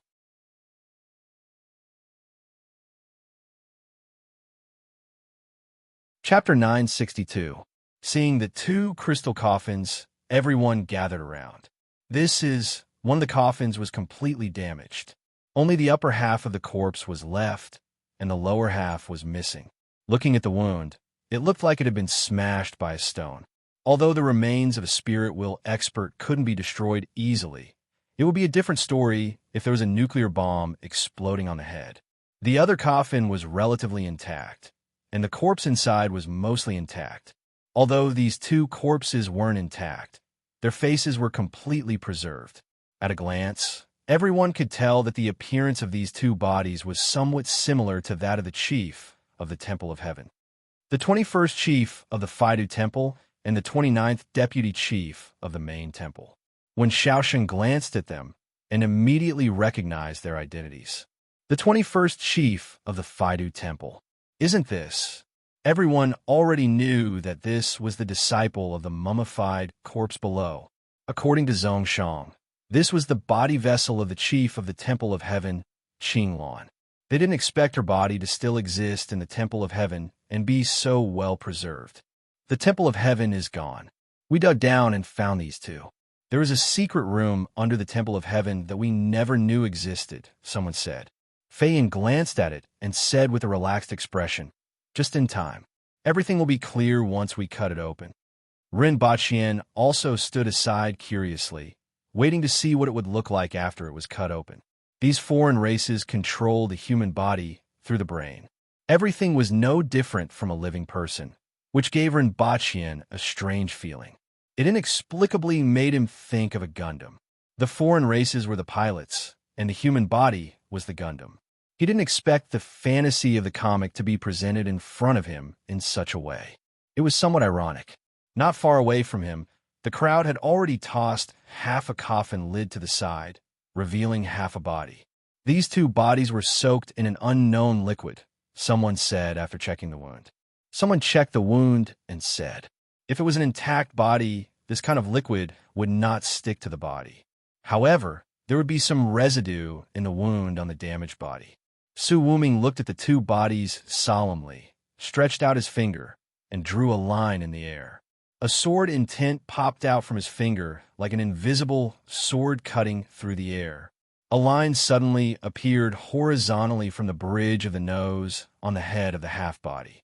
Someone reached out and gently plucked the upper half off. Hiss! The room was instantly filled with the sound of people gasping. Everyone's expression changed. Half of the head was covered in a greenish-black liquid. Most importantly, there was still half a person in the greenish-black liquid. It was half the size of a finger. Su Wuming's sword just happened to slash across the waist of the little person. Both its hands and lower body disappeared, while its upper body was indistinguishable as to whether it was a man or a woman. The little person's entire body was wrapped in a greenish-gray liquid, and it seemed to feel pain as the lower half of the person's body was still trembling slightly. It really is an outsider. This thing is alive. Everyone cried out. There was a foreign race in a human's mind. This scene was enough to shock everyone, not to mention that the foreign race was alive. The half-human's face twitched slightly, and his eyelids trembled. Everyone raised their guard. These things were using humans as containers. Who knew if they would suddenly wake up and counterattack? Ren Baqian immediately hid behind Zhongshang and used him as a meat shield. However, that did not happen. The half-human trembled a few times and then stopped moving. After a while, someone said, "It's dead." Ren Baqian peeked out from behind Zhongshang and confirmed that there was no threat. He then went to the side of the head that had been cut open and looked inside. He saw a greenish-black liquid slowly flowing out, which looked very viscous. The lower half of the foreign race's body was inside. What caught Ren Baqian's attention was that this foreign race actually had a tail, or rather a bundle of tails. Countless white filaments extended from the tailbone and pierced into various parts of the head, making half of the head look like it was covered with spider webs. Ren Baqian guessed that this was how this foreign race controlled the human body, which was indeed similar to the jade-waisted slaves. Before the jade-waisted slaves matured, they also lived in the human body. However, they had almost no reaction to the outside world, had no ability to think, and were completely like walking corpses. The one in front of them was much more advanced. Everyone in the room was speechless for a long time before they burst into an uproar again. Now that everything had been proven, everyone was no longer the same. They didn't expect that one of the founders of the Temple of Heaven was actually a foreign race. They didn't expect that the Temple of Heaven had been controlled and toyed with for thousands of years. How could these people, who had always been secretly controlling the direction of the human race, endure this? Su Wuming closed his eyes, stood there for a moment, and suddenly opened them to look at Ren Baqian. I have nothing to say now. I just have one more thing to ask. Can the human race succeed? Of course. Ren Baqian looked quite relaxed. As long as I have enough time, believe it or not, I will blow up the foreign race with a railgun. That's good. Su Wuming seemed to be relieved. I said that I would give you an explanation after the matter is investigated, and I should give you one. Since the human race still has all of you, I have no regrets. Su Wuming. Everyone became anxious when they heard this. However, Su Wuming didn't care about them. He cupped his fists at Ren Baqian and then at everyone else. Too many people are waiting for me. After Su Wuming finished speaking, he didn't react anymore and fell straight down. His vitality quickly dissipated from his body. Everyone couldn't bear it. They didn't expect Su Wuming to die just like that. Moreover, after everything came to light, the Temple of Heaven lost more than half of its high-end combat power, including Su Wuming, who was its top combat power. Zhongshang's face turned gloomy as he recalled the conversation he had with Su Wuming the night before. He had given them the tools to guard against a fire poison and also brought Ren Baqian's words. As long as they disappeared from there, he wouldn't pursue them.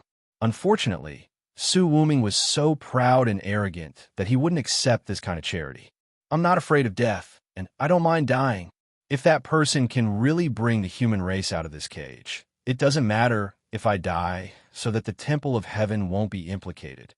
Besides, the people who have died in my hands over the years are still waiting for me to go down. Too many people had died in his hands over the years.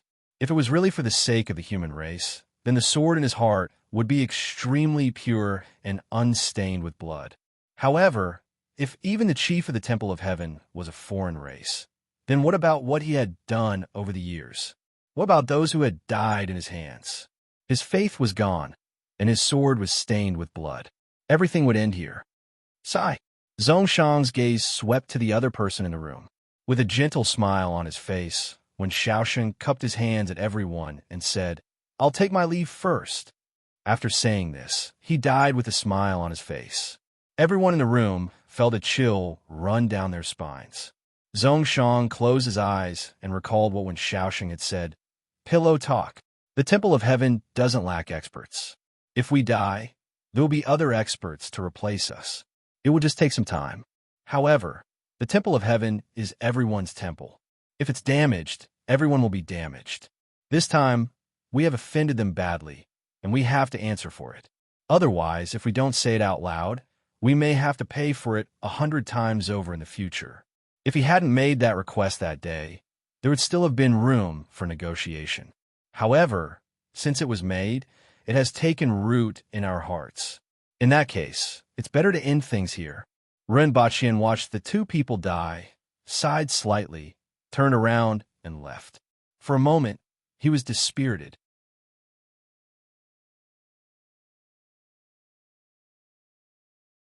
Chapter 963. If Ren Baqian didn't have that identity, Su Wuming and Wen Xiaosheng might not have died. However, at this moment, both of them made their choice and gave Ren Baqian an explanation. Firstly, the Temple Master of the Temple of Heaven was from a different race, and all the people from the Temple of Heaven had blood on their hands. Secondly, the Temple of Heaven was everyone's Temple of Heaven. It had been passed down for thousands of years. In a world that was about to change, one wrong step would destroy it. The Temple Master of the Heaven Law Temple was dead. Both of them must die. In this way, the Temple of Heaven would have no worries. Zhongshang understood that some of them had thought of it, some of them hadn't, but they would all understand in the end. Ren Baqian understood. When he reached the door, he felt a little dispirited. Let's call it a day. This explanation was enough. As for Yin Yuhan, he wasn't in the mood to find trouble with her. He wouldn't feel anything if he killed Su Wuming and Wen Xiaosheng. However, the fact that the two of them had committed suicide, just like that, made Ren Baqian feel a little uncomfortable. His original thoughts were gone, and he couldn't be bothered to care about anything else. The next thing to do was for Zhongshang and the others to pacify the villagers and select experts to fill in for each hall. Even the few venerables who survived returned to their respective sub-palaces to stabilize the situation.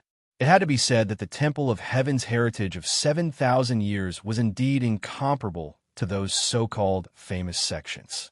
Despite losing most of their top experts, they were still able to replenish the 39 spirit wheel experts. However, their strength had been greatly reduced. Most of the newly selected hall masters had not even condensed a divine weapon, and none of them had the strength of Su Wuming. Ren Baqian didn't care about these things. If the Temple of Heaven was weaker, it would be safer. For the past 2 days, he had been strolling around the beach when he had nothing to do. As a native of the Northeast, the sea was his eternal dream. It was probably because of Hai Zi's words, "Facing the sea, spring will bloom." Sometimes, Ren Baqian felt that he was still a bit of a scholar. The sea in this world was very clear, and the beach was also very white. If it wasn't for the strange fish that were 2 to 3 meters long, Ren Baqian really wanted to go down and try. However, Ren Baqian eventually dismissed this idea.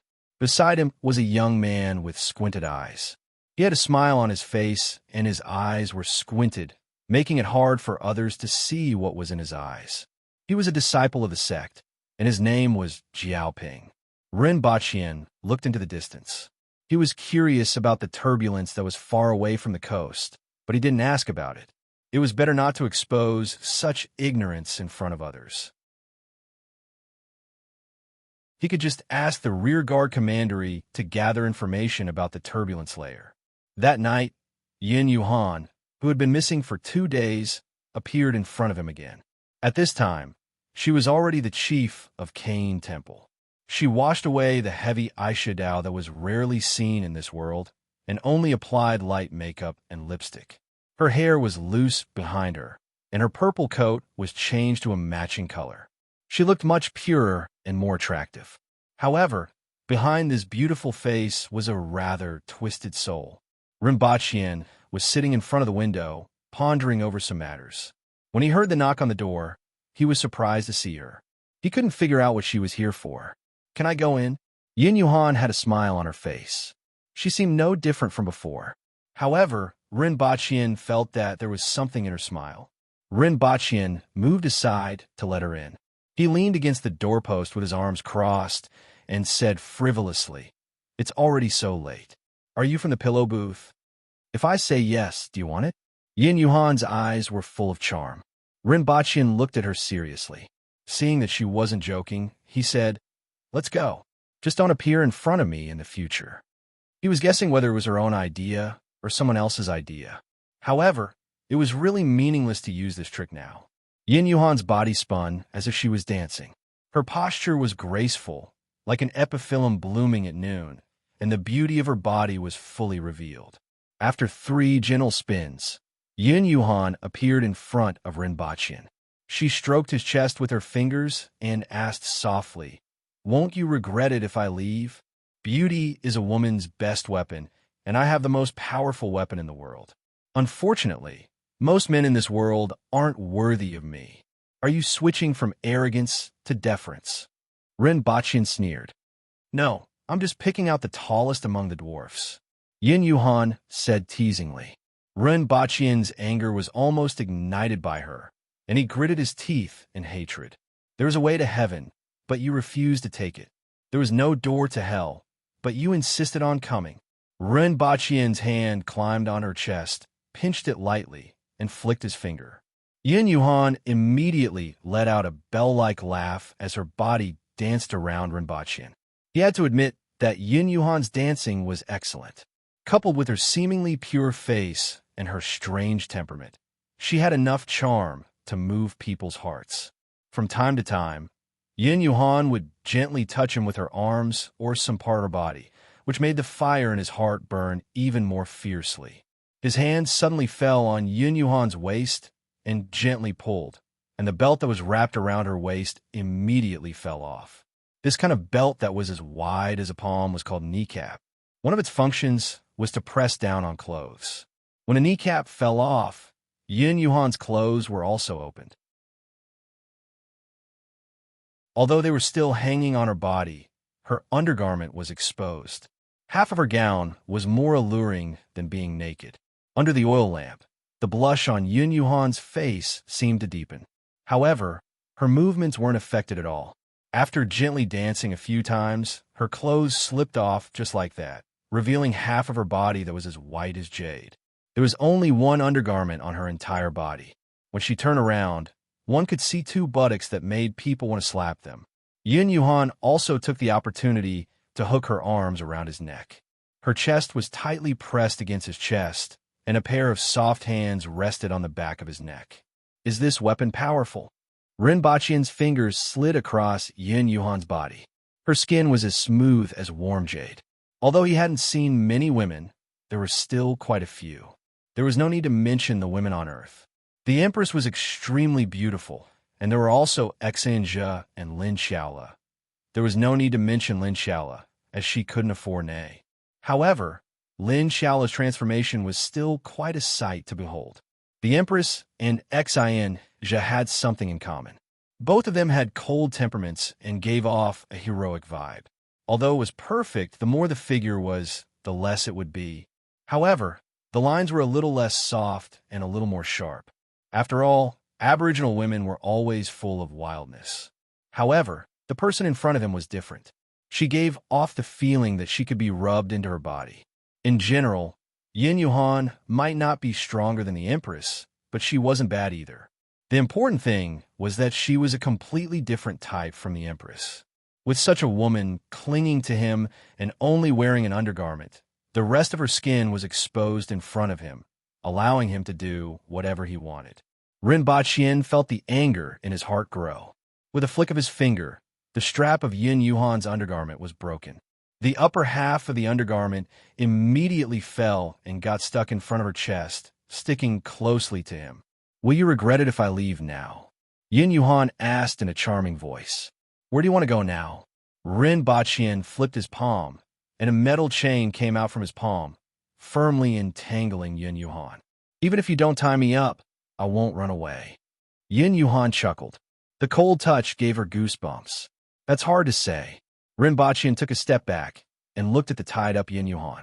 The metal chain was still wandering around her body, just enough to highlight the bulge in front of her chest.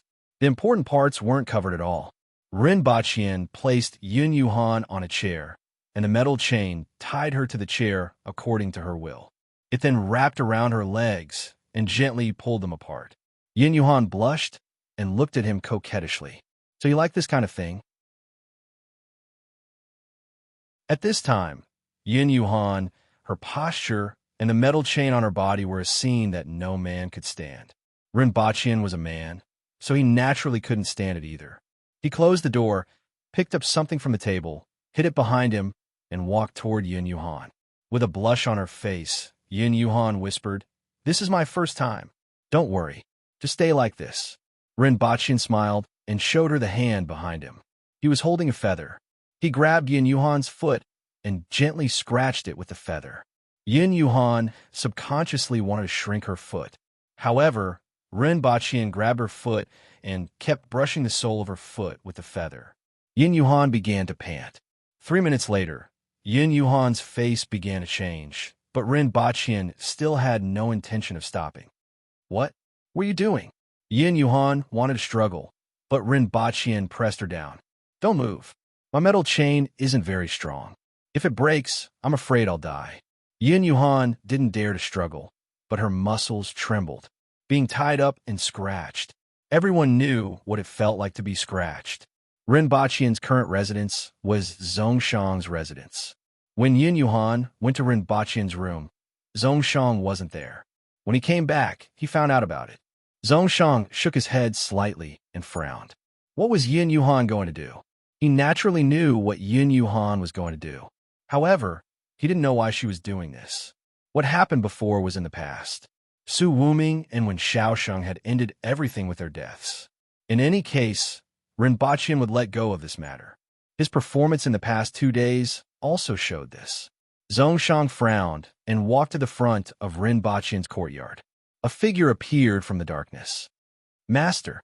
Zhongshang didn't pay attention to his disciple. At this moment, a burst of panting came from the courtyard.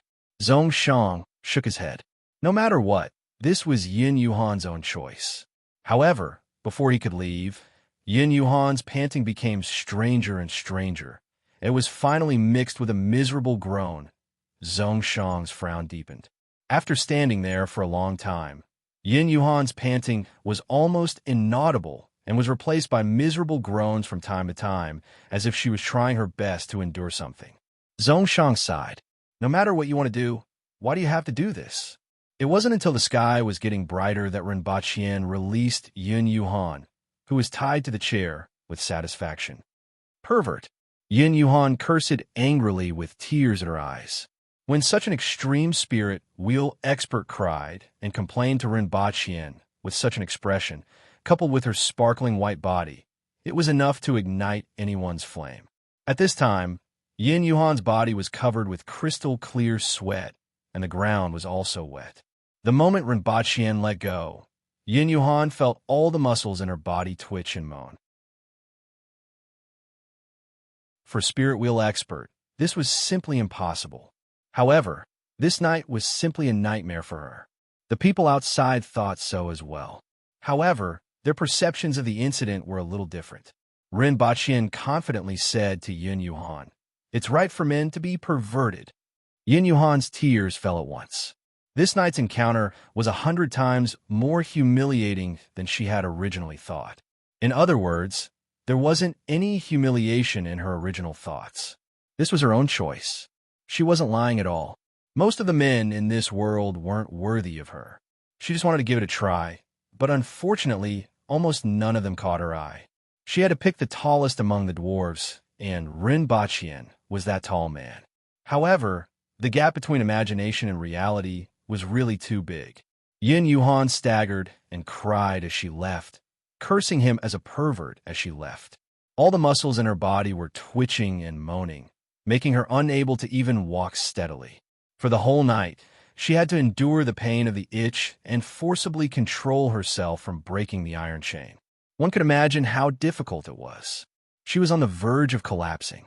Outside, Jiao Ping saw Yin Yuhan's posture as she left, shook his head slightly, and the smile on his face faded a little. He then got someone to tell Zhongshang about this. Ren Baqian naturally didn't know that he couldn't escape the title of a pervert. At this time, he was quite happy, humming a tune, and in a good mood. There was a road to heaven, but you didn't take it. Do you really think I'm a rabbit that eats grass? This night was much more satisfying than whipping her.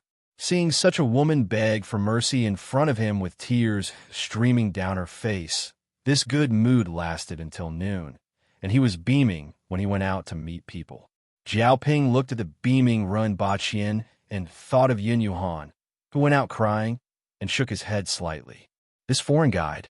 Sigh. Forget it. Let's not talk about it. After lunch, Ren Baqian brought the remaining crystal coffin back to his room. That day, everyone wanted to cut off the head of this body and burn it. However, Ren Baqian stopped them. Such a specimen couldn't be easily let go. He brought the coffin back to Earth, got someone to buy a special freezer, and froze the corpse inside. Now that Dayo had its own foreign scientists, there was no need to trouble the Messier 87 department for everything. In particular, this foreign race was quite sensitive, and Ren Baqian wasn't prepared to hand this thing over to others. In the future, when the laboratory had enough staff and equipment, it would be better for him to research it himself. For the next few days, Ren Baqian had a good rest on Earth and went straight back to Dayo.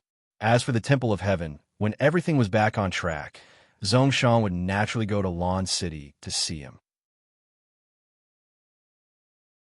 Furthermore, he had to arrange for 2 people to enter the Temple of Heaven.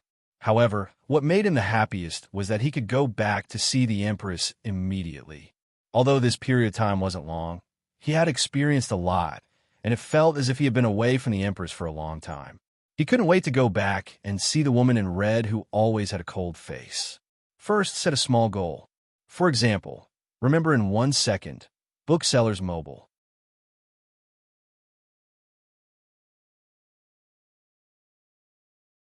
Chapter 964. Let's go. He waved his hand. Anyway, we'll see each other after a while. Indeed, I also want to see the current Lan City and what the Sleepless City looks like. Zhongshang laughed. In addition to Ren Baqian, Zhongshang and a few of the sub-temple chiefs were around, and the rest were busy with the affairs of the Temple of Heaven. After such a huge change, the remaining people were so busy that their feet never left the ground. Ren Baqian put his hands behind his back and looked up at the sky. The weather was pretty good. Dark clouds stretched for miles, and not even a trace of the sun could be seen. Fortunately, they had prepared a horse carriage. Although it wasn't fast, there was still a place to shelter them from the wind and rain. Although Zhongshang asked him to stay until after the rain, he was no longer in the mood to stay any longer. Ren Baqian nodded at everyone, turned around, got into his car, and returned to Dayo. There were 2 carriages in total, and one of them was the Fushi Palace Master Fei Yin, a graceful woman with a black veil covering her face. However, Ren Baqian had seen half of her face when she turned around. It was covered with red wounds that were the size of a baby's mouth. The wounds crisscrossed and looked somewhat terrifying. Less than an hour after they set off, bean-sized raindrops began to fall from the sky, hitting the carriage with pitter-pattering sounds. The dark clouds in the sky seemed to be pressing down on their heads. The 2 carriages also stopped by the roadside. In such a heavy rain, the coachman was an expert and could see the road clearly, but the horse could not. "Come in and take a seat," Ren Baqian said. Jiao Ping sat in the carriage and placed the oil jacket and bamboo hat aside. The oil coat was a kind of tree oil that was applied to the surface of the clothes. It was considered a raincoat in this era, but it could only protect against drizzling rain. In just a moment, Jiao Ping's body was penetrated. "This is..." Jiao Ping looked at the lines of words floating in the air in the car. and surprise flashed in his eyes. "It's a book from our place." Rin Bachyan laughed. Rin Bachyan had brought the projection books back to kill time. Now that the 3D projection chip had been miniaturized and the technology was more mature, the previous transitional equipment that used spray as a projection carrier was naturally eliminated. Xiao Ping looked eagerly at the words floating in the air. Even though he had no idea what was written on them, this scene was enough for him to look forward to Rin Bachyan's world. Rin Bachyan smiled and continued to look at the words in front of him. He is reading a mystery book. As he watched the familiar scenes and plot of the story, even though he was in another world, he felt like he was still on Earth. However, some of the things that appear in the book were still vague. Although he would learn about the changes on Earth every time he returned to Earth, there were all kinds of new technologies and products on Earth in the past 10 years. There were too many things that he had not come into contact with. For example, Ren Wanyan's New Century company had launched a music game. In the game, players would use various weapons to cut down incoming blocks to the beat. That's right, this was a virtual reality game that was popular more than a decade ago. If it weren't for mind control technology, virtual reality technology would have become a national product. However, after the birth of mind control technology, the largest virtual reality technology companies fell from the clouds to the bottom in just a few years. No matter how immersive virtual reality was, it was still fake. Mind control technology, on the other hand, could turn the false into the real. By directly projecting it into the mind, it could allow people to have the same feedback as reality. Therefore, in a short period of time, it replaced the near-mature virtual reality. This was the case with the newly launched game. Back then, virtual reality equipment was all the rage. At this time, it had been transferred to mind control equipment and immediately became the most popular game. Not only could people follow the rhythm of the game and hack at the oncoming balls, but they could also practice the accuracy, strength, evasion, and reaction ability of their attacks in this way. It was said that Ren Bachyan's parents learned a set of swordsmanship from it. When the two swords were combined, they were invincible.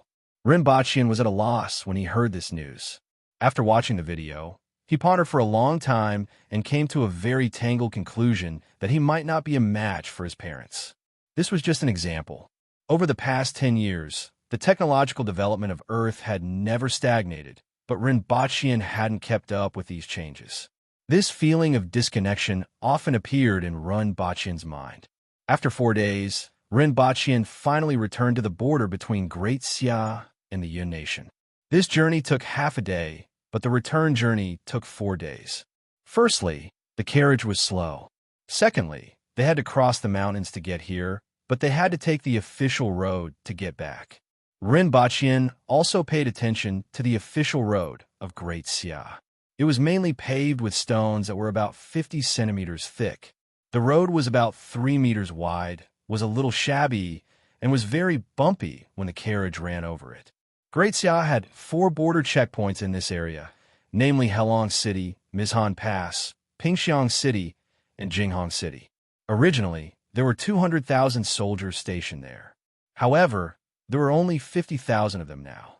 These 50,000 soldiers were currently cowering in the city, trembling. The generals of several cities lingered at the top of the city walls every day and didn't dare to relax. The reason was the 30,000 Aboriginal soldiers below the city walls, and a huge flag with the words Dayo written on it.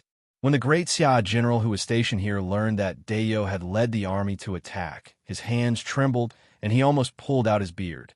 An army of 200,000 soldiers might not be able to stop 30,000 Aboriginals, let alone 50,000 soldiers that were distributed in 4 cities. The flag in the Aboriginal army made the Great Xia general's face turn pale. The Aboriginal army normally didn't fly this kind of flag when they traveled. This kind of flag would only be flown under one circumstance, when the Emperor of Dayo personally led the army. Qi Zixiao was in this army. This time, the Great Xia general really pulled out a bunch of his beard. However, he couldn't care less. He hurriedly rushed to the top of the city wall and looked down, after which he arranged most of the troops at the front with a pale face, turned around, and went back to drink and get ready to get drunk. However, to everyone's surprise, the Aboriginals didn't attack the city. They didn't go anywhere else either. Instead, they set up camp not far away from the city. This made the people of Great Xia rack their brains, but they still couldn't figure out what exactly they wanted to do. While carefully observing the movements of the Aboriginals, he quickly sent a letter to the imperial court to ask for help. Of course, he also knew that it was useless to ask for help as the imperial court simply didn't have any soldiers to send. All he wanted was for the imperial court to treat his family well. For the next few days, none of the Great Xia generals could rest well. They were afraid that the evil star not far from the city would suddenly attack. Only the general who led the army was the calmest. He drank wine all day long. In any case, if they didn't die, they would live forever. They couldn't defeat them, so they could only resign themselves to fate. After 6 days, while the people of Great Xia were feeling uneasy, they saw 2 carriages coming from afar. They passed by the city wall and directly entered the Dayo barracks under the leadership of a group of winged cavalry warriors. At this time, the people of Great Xia finally knew what this Dayo army was here for. They actually ran to the border checkpoint of Great Xia to pick up people. They didn't pay any attention to them at all and directly ignore their existence. This made them feel extremely humiliated, but at the same time, they felt a little lucky. The other party really wasn't here to fight. Then, they became curious. With such a large force, and Qi Zixiao personally coming out, who exactly are they welcoming? Your Majesty, I miss you very much. Ren Baqian smiled and gave the Empress a hug. The Empress felt the warmth of his body and finally felt at ease. Then, she looked at the man and woman following behind him, especially that woman. Fei Yin, Jiao Ping, the chief of the Fuji Temple of the Temple of Heaven, greets your Majesty. Both of them were very respectful. Fei Yin took off his veil, revealing a face full of crisscross scars. From the eyes down, there was almost no place that was unscathed. The Empress glanced at the 2 of them and said, "Thank you for your trouble. Someone, bring the 2 of you to rest." On the way back, Ren Baqian had already informed the Empress about the situation through the radio. Therefore, she wasn't surprised by the presence of the 2 of them. After the 2 of them were brought away, the Empress looked at the smiling Ren Baqian and immediately pulled a long face. "Men, hang him up for this emperor." Ren Baqian asked, "Your Majesty, what are you doing?" "Hang him up and beat him up. First, set a small goal. For example, remember in 1 second, Booksellers Mobile."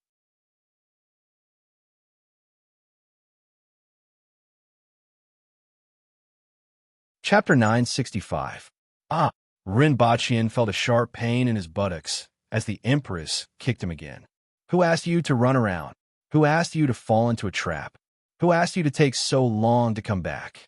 Are you enjoying yourself outside and forgetting to go home?" At this time, Ren Baqian's hands and feet were hanging upside down. The Empress stood there, cursed, and kicked him every time she thought about it. Ren Baqian felt wronged and said, "I didn't want to run around. I didn't want to fall into a trap. I didn't want to stay here for so long. You still dare to talk back?" The Empress kicked him again with a cold face. "I was wrong. A real man was someone who could be soft and tough. Do you think you weren't wrong?" The Empress kicked him again. No, I was wrong." Ren Baqian looked remorseful. "I'll pay attention next time." "Next time? You can't go anywhere after you go back." The Empress kicked him again. "Okay, I won't go anywhere," Ren Baqian whispered. It seemed like the Empress was really frightened this time, or else she wouldn't have such a big reaction. The Empress kicked him a few more times and sat on a chair to rest.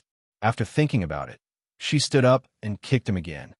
"Do you think I don't know about you and Tong Jinye going to a brothel? I won't go next time.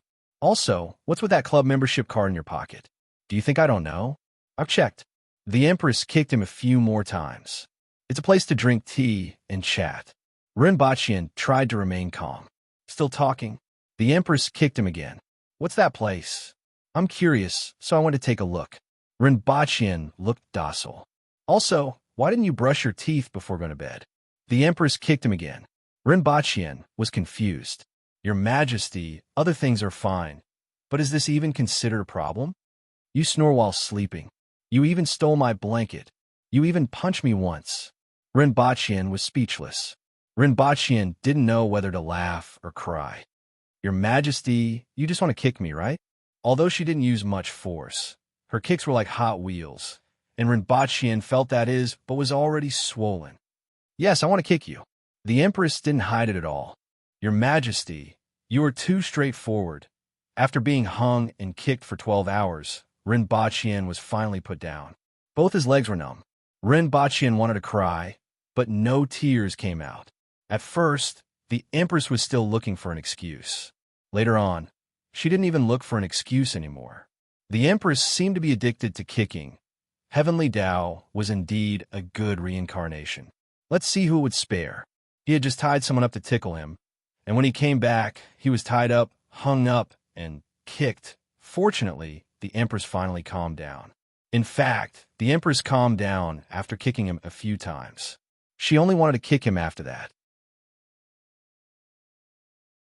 She lay on the bed and closed her eyes for a while. When she woke up, the pain had finally subsided. Fei Yin and Jiao Ping bade farewell and returned to the Temple of Heaven, while the army turned around and returned to the Yun Nation. Right now, the army was still in the territory of Great Xia. He couldn't always treat this place as his own territory. On the way back, Rinpochian finally understood what had happened during this period of time. For example, Lin Xiaola and Xianja, you don't have to persuade me. The punishment has already been meted out. How can it be changed overnight? Seeing that Rinpochian had the intention to speak, the Empress immediately stopped him. Moreover, meritorious service will be rewarded, and mistakes will be punished. If the two of them are not punished, it will seem like I'm not clear about my rewards and punishments. Rinpochian spread his hands. The Empress's words had left him speechless. At that time, in his opinion, the two of them didn't do anything wrong. It could only be said that the other party's preparations were too unexpected. However, this matter was already a foregone conclusion. He could only visit the two of them when he had the time. Fortunately, with their status, they wouldn't suffer any grievances even if they went to the mine. Especially Lin Xiaola. As for Li Yuanzhu, he would write her a letter another day. As for Lin Yu, forget it. He would just ignore her. What Rinpochian really cared about was another matter, which was the order that the Empress had once given. The Yun Nation, which had just settled down, was once again stirred up by this sudden blow. On the way back, Rinpochian deliberately entered two cities. Although the people in the cities were still doing what they were supposed to do, he could still see some clues from their eyes and some of their avoidance reactions. Rinpochian couldn't do anything about this matter. He could only continue to stabilize the Yun Nation and use time to change the minds of the people there. Your Majesty, do you want to visit them incognito? Rinpochian suggested excitedly. Just the two of us. We can understand the situation of the Yun Nation in detail so that we can have a good idea in the future. Do you mean to let me run around with you with such a big belly? The Empress glared at him. Rinpochian was suddenly speechless. Well, the Empress's belly wasn't big yet, and it looked like she was only 5 or 6 months pregnant. However, it was indeed inconvenient to go out. This suggestion was rejected, and the Empress now strictly prohibited Rinpochian from running around. In the end, they could only enter the city when they were close to it to see the living conditions of the people of the Yun Nation. As for the invitations from the warlords of the Yun Nation, they were all rejected. It took them a few days to return to Pingdu. After resting for a day, they set off again. The Empress sat in the carriage, lifted the curtain, looked at the wide road outside, and praised, "This road is really well built."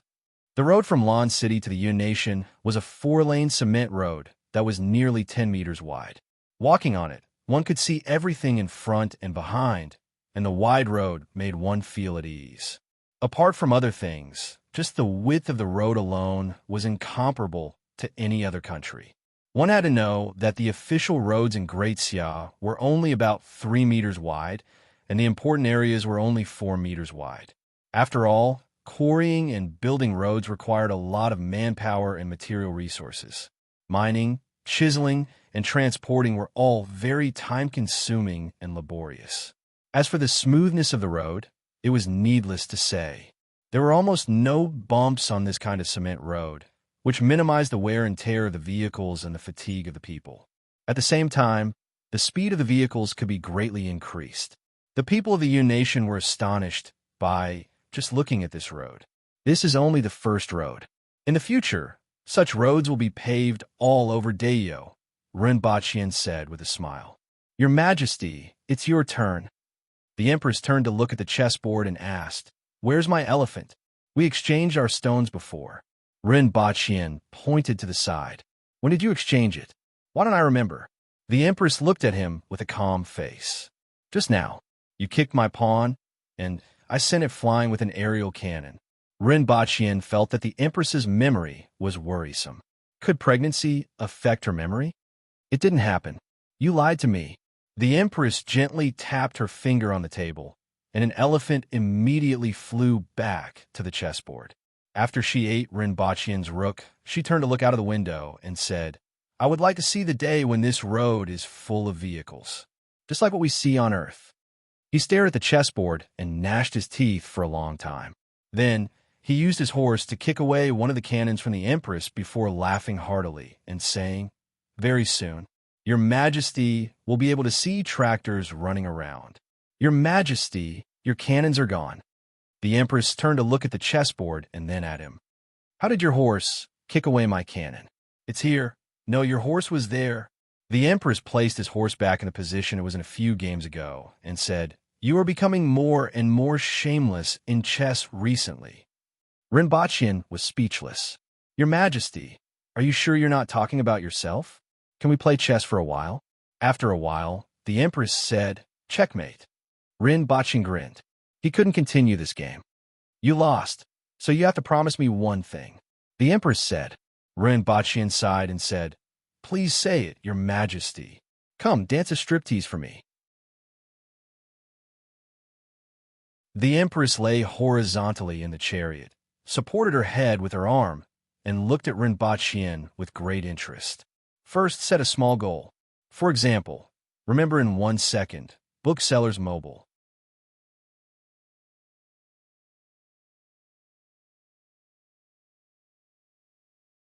Chapter 966. After returning to Lan City, he wanted to settle various things, but the Empress dragged him into the palace hall. It took a full 7 days before he was carried out. After a round of emergency treatment by the clinic, Rinpoche recuperated for 2 days before he started to deal with all kinds of things while trembling. He hadn't been gone for long this time, only half a month, but 9 days had passed since he had returned. That was close to a month's time, and there were many things that he had to deal with. The laboratory, the rearguard commandery, the Department of Commerce, the new city, and the academy were all busy for a month. During this period of time, the commander of the palace guards had also changed. It was a woman called Jiang Mingyun. Rinpoche had seen this woman before. Back then, he had participated in a lantern-grabbing contest after the New Year's, and he had been smashed by someone with flying shoes. That time, the champion was Jiang Mingyun. She was a talented commoner, but her strength was on par with Hong Xian's. After that, she joined the Protectorate of the Northeast and reached the Cardinal Heaven level within a few years. She had outstanding military exploits and was now transferred back by the Empress to be the commander of the Imperial Guards. The Aboriginals didn't have ugly women, and Jiang Mingyun was the same. She was full of wildness and beauty, and there was a heroic spirit in her eyes. Especially since he had just been transferred back from the Nation, the smell of blood lingered on his body for a long time. However, Rinpoche still felt that the bespectacled lady was more pleasing to the eye. It was already July in Dayo. Rinpoche counted with his fingers and realized that he had been in this world for exactly 6 years. When he first arrived, it was July of the 70th year of the Dayo calendar. Now, it was July of the 76th year. Calculating his age, it took Rinpoche quite some time to figure it out. After all, he had to travel back and forth, and it was a little complicated. He was already 35 years old. As for the Empress, only 6 years had passed, and she was only 29 years old. As time passed, this gap would only widen. Of course, the age gap between him, his parents, and his younger brother was the same. He had a unique timeline that was different from everyone else, whether it was the people of Earth or the people of this world. It sounded awesome, but Rinpoche felt that it was rather bitter. He wandered between two worlds, but he was different from the people of each world. The reason why she felt this way was mainly because of what Rinpoche said. "Brother, you're 43 years old, right? Why does he look so young? You look younger than me?" 18 years had passed on Earth. On the other hand, Papa Rin and Mama Rin only had one thought. "You're already 43 years old. When are you going to have a son?"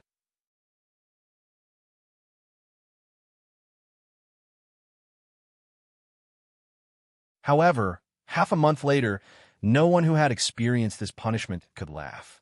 This punishment was even more painful and torturous than being whipped. Furthermore, they weren't injured at all and could still jump around after being released from the Public Order Bureau. Originally, the arena had already exhausted most of the people's energy. Now, with the addition of this extremely painful punishment, the various public security incidents in the city were greatly reduced. 1 month later, even a number of people fighting in Lawn City decreased. Even if there were, most of them were aboriginals from other places and a small number of Lawn City citizens who were hot-blooded and didn't care about anything else. If people who came to Lawn City back then were to come again, they would definitely be shocked by the change in public security. As for the second matter, it was also one of the reasons why public security improved again. Currently, there were 103 public toilets in Lawn City, but only 7 people were in charge of these toilets. It could be said that no one would do this kind of work. Many notices were put up to recruit people, but the people who came often quit after working for a day. As long as they had the strength, there were plenty of places that lacked manpower. Whether it was transportation or mining, who would do this kind of work? And what the aboriginals lacked the least was strength. Helpless, Rinpoche could only hand this matter over to the Public Order Bureau. In addition to being tickled, those who fought in Lawn City also had to clean the toilets for 3 days. As a result, public security in Lawn City improved, and the predicament of the lack of manpower in public sanitation facilities was alleviated. However, 1 month later, Rinpoche was troubled by this matter again. The third matter was also the most important. After 4 months, Dayo's first pure manual tractor was finally completed. This tractor was 2 meters long and 7 meters tall.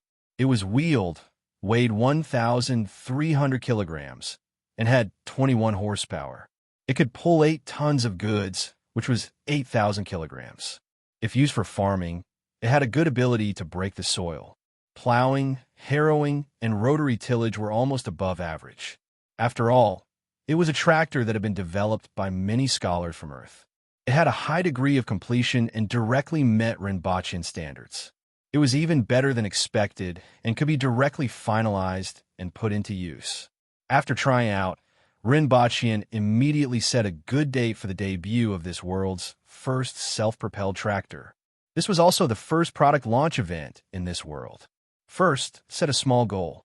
For example, remember in 1 second, Booksellers Mobile.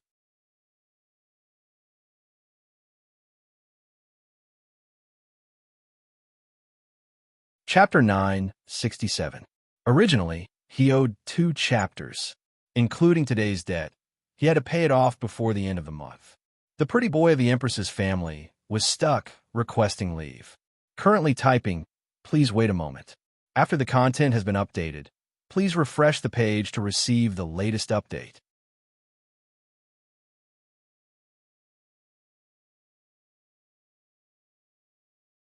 Chapter 968.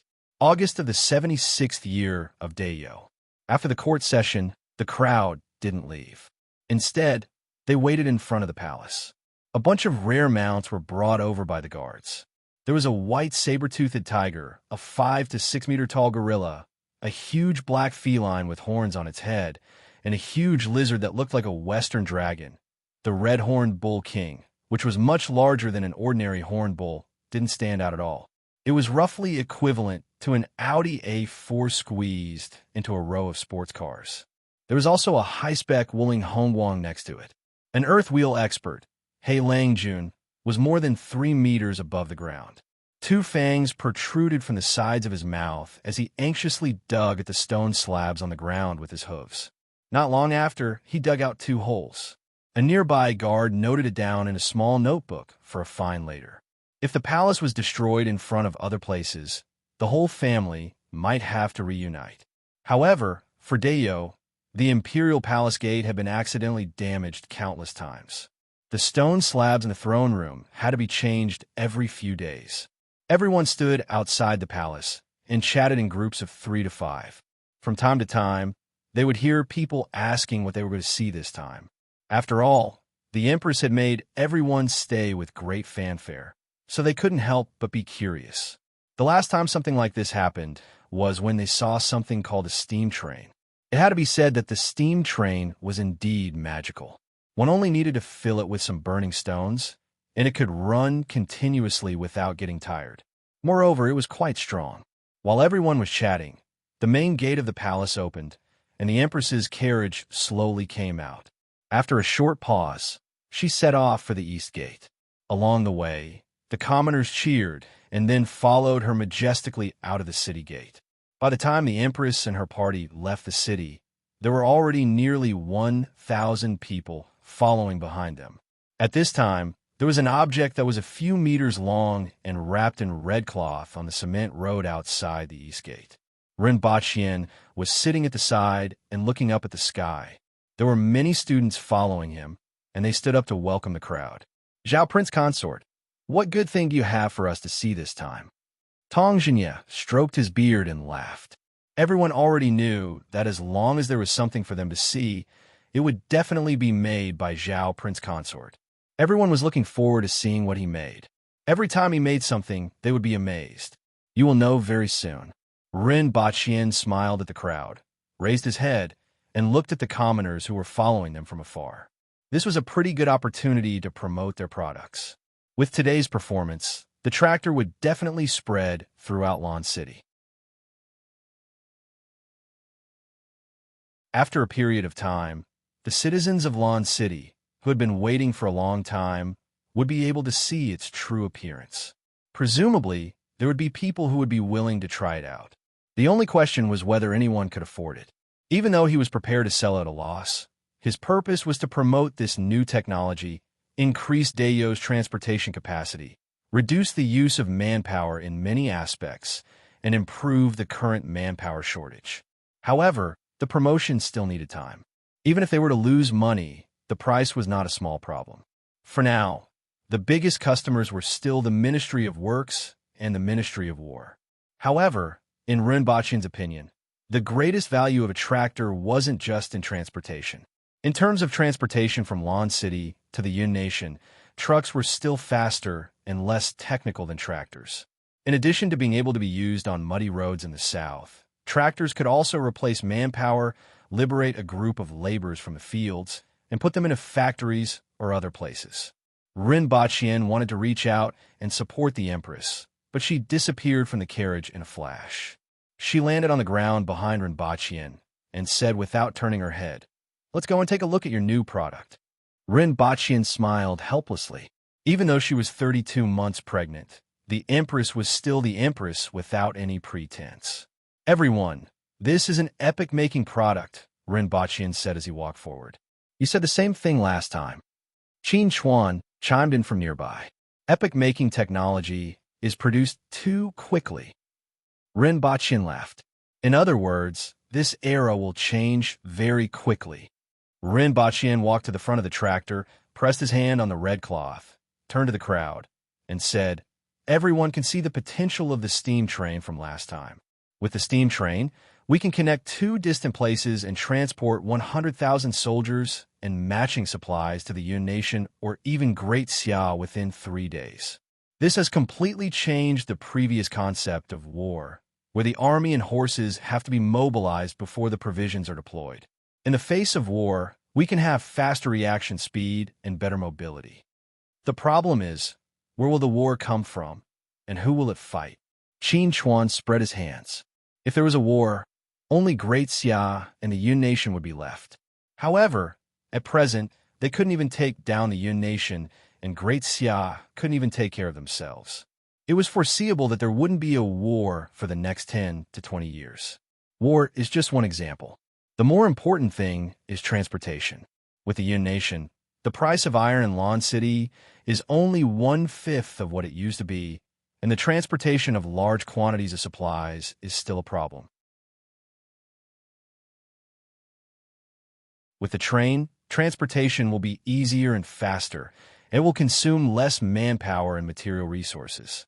In the long run, it will naturally be worth it. This is especially true for the transportation of fresh goods, which is incomparable to land transportation. If it weren't for those big iron eaters, the price of iron in Lan City would have dropped to half of what it used to be, someone whispered. Ren Baqian looked over and said, "You have to look at it in the long run. Iron alone isn't everything. Food, fruits, vegetables, cloth, and minerals. Do you still want to bring back the iron produced by the Yun Nation with ox carts every year?" Everyone immediately laughed. The one who interrupted just now was an official from the Ministry of Revenue who was full of resentment. In fact, it wasn't just him. The entire Ministry of Revenue was full of resentment. The steel mills and the laying of steel rails were simply like monsters that swallowed iron, like bottomless pits. At least half of the iron ore mined in the Yun Nation over the past 2 years had been used, and not a single ripple had been seen. 1 meter of steel rails weighed 100 kilograms, and the rails needed to be on both sides. 1 kilometer of steel rails weighed 100,000 kilograms. This was equivalent to the iron ore production of Dayo in an entire year. This figure made the people from the Ministry of Works and the Ministry of Revenue feel a little dizzy. The Yun Nation originally produced about 22 million kilograms of iron a year and less than 1.5 million kilograms of steel. Over the past 3 years, with the large-scale use of steam engines in various mines, the iron output had increased to 40 million kilograms, and the steel output was close to 10 million kilograms. Most of the steel output had been invested in the railway. Over the past 2 years, only 100 kilometers had been laid, which was equivalent to 200 kilometers. Based on the current steel production rate, it would take at least another 10 years to finish laying this railway. However, this was only for now. Ren Baqian estimated that the iron output could reach 80 million kilograms and the steel output could reach 30 million kilograms within 5 years. It seemed like a lot, but after careful calculation, it was only 40,000 tons and 15,000 tons, respectively. Not to mention, compared to the Republic of China, it was far inferior to even the Song dynasty. The biggest limitation wasn't just the technology. The equipment and technology used in the mines and steel mills had at least reached the level of the middle stage of the Industrial Revolution. However, the supporting technology and the number of personnel couldn't keep up.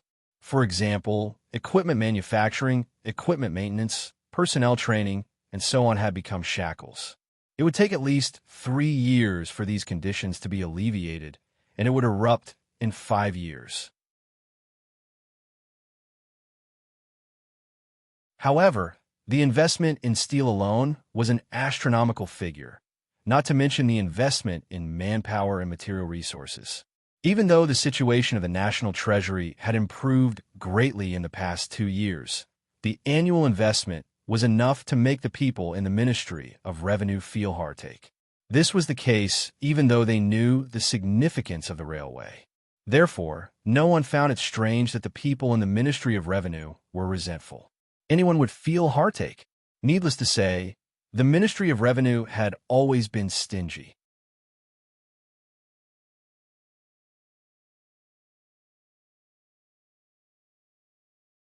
Chapter 969. All right, let's not talk about the train anymore. It's a little bitter now, so that we'll have better days in the future. Bitterness comes before sweetness. Today, I'm here to show you an epic-making product, a tractor. He reached out and pulled the red cloth away, revealing a red steel monster. Well, he hoped that this tractor had the appearance of a monster, as it would be more shocking. However, the tractor in front of him looked no different from the brick-hauling tractors that ran all over the streets when he was young. In fact, it was even simpler. Most of the structure was covered with a cover at the front, but the 2 sides were completely open, and most of the structure inside could be seen. The driver's compartment was 2/3 of the way from the front to the back, making the tractor's head look very long. This tractor could be said to be twice the size of a tractor on Earth. On one hand, it was because the current level of forging in Dayo was relatively low, and it was difficult to make the engine too small. On the other hand, it was because of the large fuel tank. Obviously, a large fuel tank was very practical in this world. Although he felt that this tractor looked a little lame, everyone was still very interested in it. After all, such a steel creation could be seen from the side that its structure was very complex and full of the style of technological fantasy. What is this used for? A miner? Or is it made of steel? Everyone walked around in a circle and discussed. And why is this thing so weak? Lien Liang held the round handle and waved it above his head. Ren Baqian's face immediately darkened. Put it down. Before he could demonstrate the tractor, Lien Liang pulled the steering wheel off. Fortunately, the steering wheel and the axle below were separated and could be attached with a buckle. However, he didn't dare to let this group of people continue touching it. After chasing everyone aside, Ren Baqian sat on the tractor without saying anything and said to the Empress, "Your Majesty, let me take you for a ride." The Empress sneered. Did he think that she didn't know what a tractor was? However, even though she said that, she was still a little interested. After all, this wasn't Earth. This was Dayo, and this tractor was labeled Made in Dayo. With a slight movement, the Empress landed behind the seat. Let's go. He looked at it for a long time before slapping his head and carrying a Z-shaped iron tube down. He inserted it into the side of the tractor and shook it a dozen times before it started to shake. This thing hurts too? Someone asked. Ren Baqian returned to the driver's seat and stepped on the accelerator. Toot. The tractor shuddered, and a puff of white smoke spewed out from its rear. Only then did it move forward slowly. Then, its speed became faster and faster, reaching its maximum speed, 20 kilometers per hour. Cries of alarm came from behind.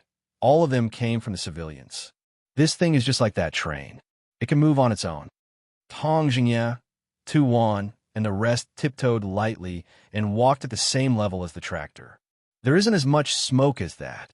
There's not much smoke, but it's still quite choking and smelly. This one can run on the ground. Ren Baqian was driving the tractor with the Empress at the back. There was also a group of people on both sides walking at the same pace as they discussed. The Empress sat at the back of the tractor. She didn't feel anything else, but felt that the tractor was shaking violently. It was simply incomparable to the car she had sat in before. She looked to the side and saw that Lien Liang was staring at the tractor with a curious look on his face. However, the Empress didn't say anything. With a push of her palm, she flew up and kicked Lien Liang more than 20 meters away. Ren Baqian looked at the crowd around him and twitched his mouth. He turned the steering wheel and drove the tractor out of the cement road and straight to the grassland at the side. It had just rained, and the ground was soft. When the tractor ran on it, it immediately splattered muddy water in all directions as if it was raining black. The Empress was the first to react. She reached out and grabbed Tu Wan, who was beside her, to block in front of her. Tu Wan reached out and grabbed Minister of Agriculture, who was beside her, to block in front of her. The Empress found an empty space, jumped onto the tractor, and kicked Ren Baqian off. Then, she imitated him and stepped on the accelerator. She sped all the way and drove the tractor into the ditch. However, the Empress also successfully left Ren Baqian covered in muddy water. It's quite interesting, just a little slow. The Empress stood at the side of the ditch and looked at the tractor in the ditch. Ren Baqian twitched his mouth and turned to look at the crowd.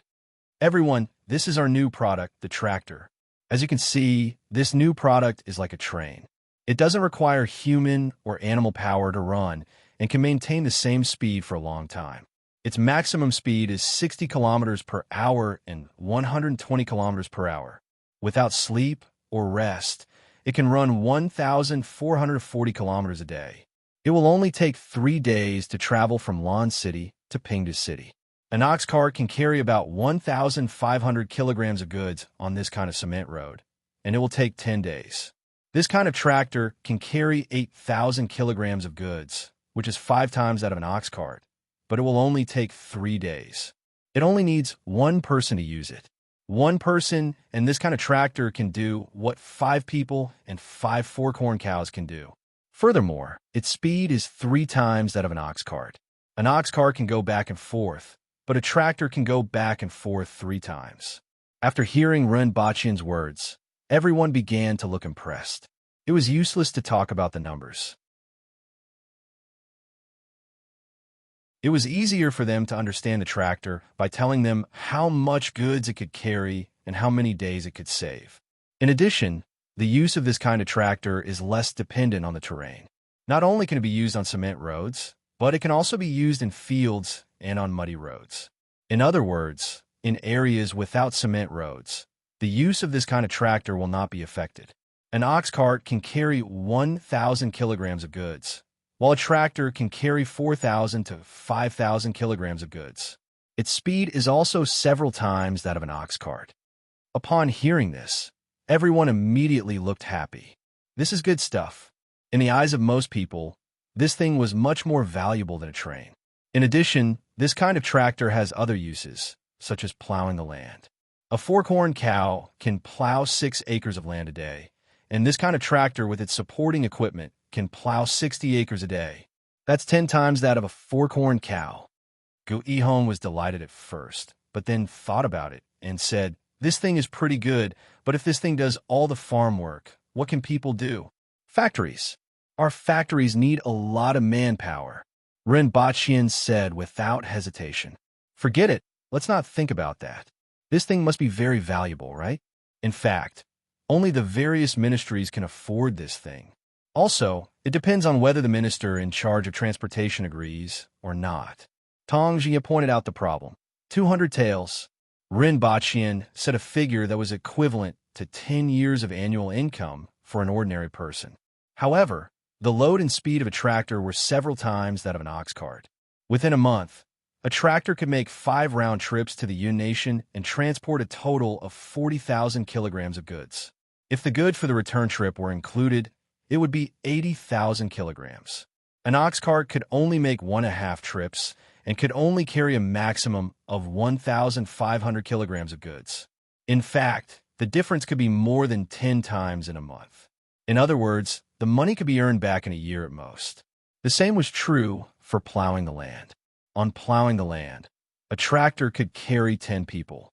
Based on this calculation, the money wasn't considered expensive. How much? Gu Yihong picked his ear and asked. The others also looked incredulous. This thing was actually only 200 taels? The iron used on this thing would probably cost more than 1,000 taels of silver, right? Baidu search 081 Chinese network yen. No advertising message.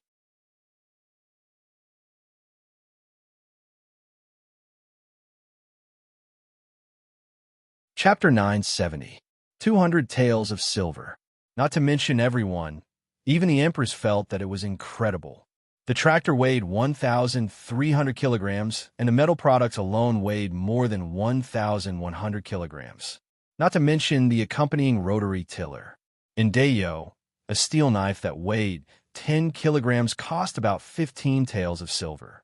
The value of the iron was equivalent to 10 taels of silver, which could be said to be equivalent to 2 kilograms of steel. 1,100 kilograms of steel and the rotary tiller were worth at least 600 taels of silver. Not to mention the expensive rubber, the manpower and material resources consumed by the tractor, and the technical content involved. The merchants of the Yun Nation wouldn't even blink if such a rare thing were to be sold for 2,000 to 3,000 taels of silver. Although these people didn't understand the cost of research and development, they still knew that rare things were precious. However, Ren Baqian actually said 200 taels of silver, and everyone almost thought that he was talking about gold. Ren Baqian spread his hands and said, "There's no other way. You guys can't afford it anyway. Give me 100 of these things first." Tong Jinye rolled his eyes. If they dismantled this thing and sold the iron, they could earn a few hundred taels of silver per tractor. Ren Baqian rolled his eyes. This old fellow was so cunning that he didn't look like an aboriginal at all. Dream on. Don't even think about it. Even with his eyes closed, he knew what the old fellow was thinking. In fact, the cost wasn't as high as they thought. The first batch of tractors was mainly used for transportation to and from the Yun Nation. With the improvement of transportation capacity and reduction of wear and tear, the price of iron could be further reduced. It was expected that the price would drop by half in a short period of time. Such a tractor, together with manpower and material resources, would probably cost more than 200 taels of silver. 10,000 tractors would cost more than 2 million taels of silver. How long would it take to produce 10,000 tractors? It would be good if they could produce 60 to 70 tractors in a month. With the familiarization of the craftsmen and the application of various assembly lines, the first year's output was expected to be up to 2,000 tractors. Rinpoche's requirement was to double the output in the second year and again in the third year. It would take 3 years to produce 14,000 tractors. How much change could 14,000 tractors bring to Dayo? At least 140,000 people could be liberated. How much benefit could these 140,000 people bring to Rinpoche? The simplest way was to put 140,000 laborers into the factory, which could produce a large number of products from the production line. This included tractor production, which could be increased again. If these products were sent to the Yun Nation through the greatly improved transportation capacity, they would be able to make a huge profit. As for the common people, they could also increase their income through additional factory labor and long-distance transportation, increasing their spending power.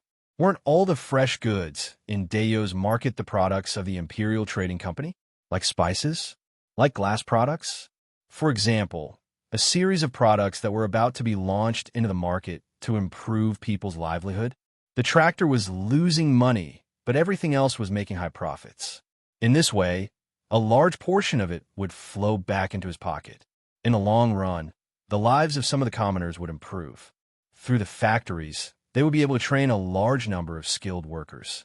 They would also be able to earn back what they had lost through other means, and Dayo would become more prosperous. Everyone had profited. Of course, these words were not meant to be said to these people. It's fine if I get 2 for myself, but don't even think about getting more. This is to support a portion of the people, not to let you take advantage of loopholes. Rinpoche smiled at everyone. Her Majesty is willing to use this money to let the people of Dayo live a better life. However, if you have any ill intentions, you will be robbing the money that Her Majesty is using to support the people. As for the consequences, there was no need to say the consequences. Everyone immediately understood what Rinpoche meant. Her Majesty took out money from the imperial treasury to subsidize the commoners, which was a good deed. However, if they dared to stretch out their hands, Her Majesty could chop off their claws. Feng Ho, Gu Ihong, and the others lifted the tractor out of the ditch. Rinpoche inspected it and found that the quality was indeed in line with his requirements. It was sturdy, durable, and durable. When it fell into the ditch, only the outer shell was slightly damaged, and it could still be driven. While Tong Jinye and Qin Chuan were fighting over who should drive this steel monster, the Minister of Justice, Zhu Yin, had already driven the tractor away. Even though he was driving it crookedly, he quickly understood how to use this thing on this muddy grassland. He easily drove it all the way back to the east gate of Lan City and crashed into the wall. When Rinpoche and the others returned, they found that the tractor was half scrapped. I stepped on the brake that you mentioned, but it didn't have any effect. Then I pulled the reins and this thing fell off. Zhu Yin threw the steering wheel to Rinpoche with a rather helpless expression. Rinpoche didn't need to think to know that this guy must have stepped on the accelerator instead of the brake. However, the fact that people in this era liked to pull the reins was still a bit of a headache. Should he add a handbrake to the tractor? He originally wanted to introduce the product in front of the commoners, but the Empress snatched it away and drove it into the ditch, causing a delay. Then, Zhu Yin crashed it into the city wall and it was scrapped. The steel monster naturally didn't cause the sensation that he had expected, but it still became a topic of conversation among the commoners in Lan City. After all, a steel monster that could only run on its own was still quite a legend. It was like a wooden ox to ordinary people in ancient times. The people in the imperial court were full of interest in this new product. According to Rinpoche, it would only take 6 days to travel from Lan City to the Yun Nation, which would make it much more convenient to rob them in the future. Rinpoche finally didn't have to be so busy in the coming days. The tractor's production line was designed and built by those scholars, and some physics and chemistry scholars had also begun to touch upon the rules of this world through some of the equipment that he brought back. The students who had just entered the secondary schools took turns to teach the younger students, which also allowed Rinpoche to spend a lot of energy at the school. The Department of Commerce was also very successful. A large number of new products were about to be launched, including a product that Rinpoche was very interested in, sugar. This product, which was extremely cheap in modern times, was even more profitable than salt in this world. What excited Rinpoche the most was the situation of the swordmasters. In 1 year and 2 months, these people, who could at most be considered knowledgeable in this world, had reached the level of university graduates. The amount of knowledge they absorbed was like a sponge absorbing water endlessly. This kind of learning ability was terrifying, and Rinpoche was extremely excited. Most of these sword masters were sent to the laboratory to help the scholars. It was estimated that in less than 2 years, there would be a group of local scholars in Dayo. There were also a few people who were sent back to the school to be teachers. The first batch of highly educated teachers had finally appeared. It was expected that next year's enrollment would increase several times. After finishing all of this, Rinpoche was finally ready to visit Xinjia and Lin Xiaola. However, due to an accident, he couldn't make the trip. This was because the first batch of adult magazines from Japan had finally appeared on the shelves of the bookstores in Lan City, causing a huge sensation in just 3 days. Then Rinpoche's leg was broken. First, set a small goal, such as, remember in 1 second, Shukju Mobile Edition.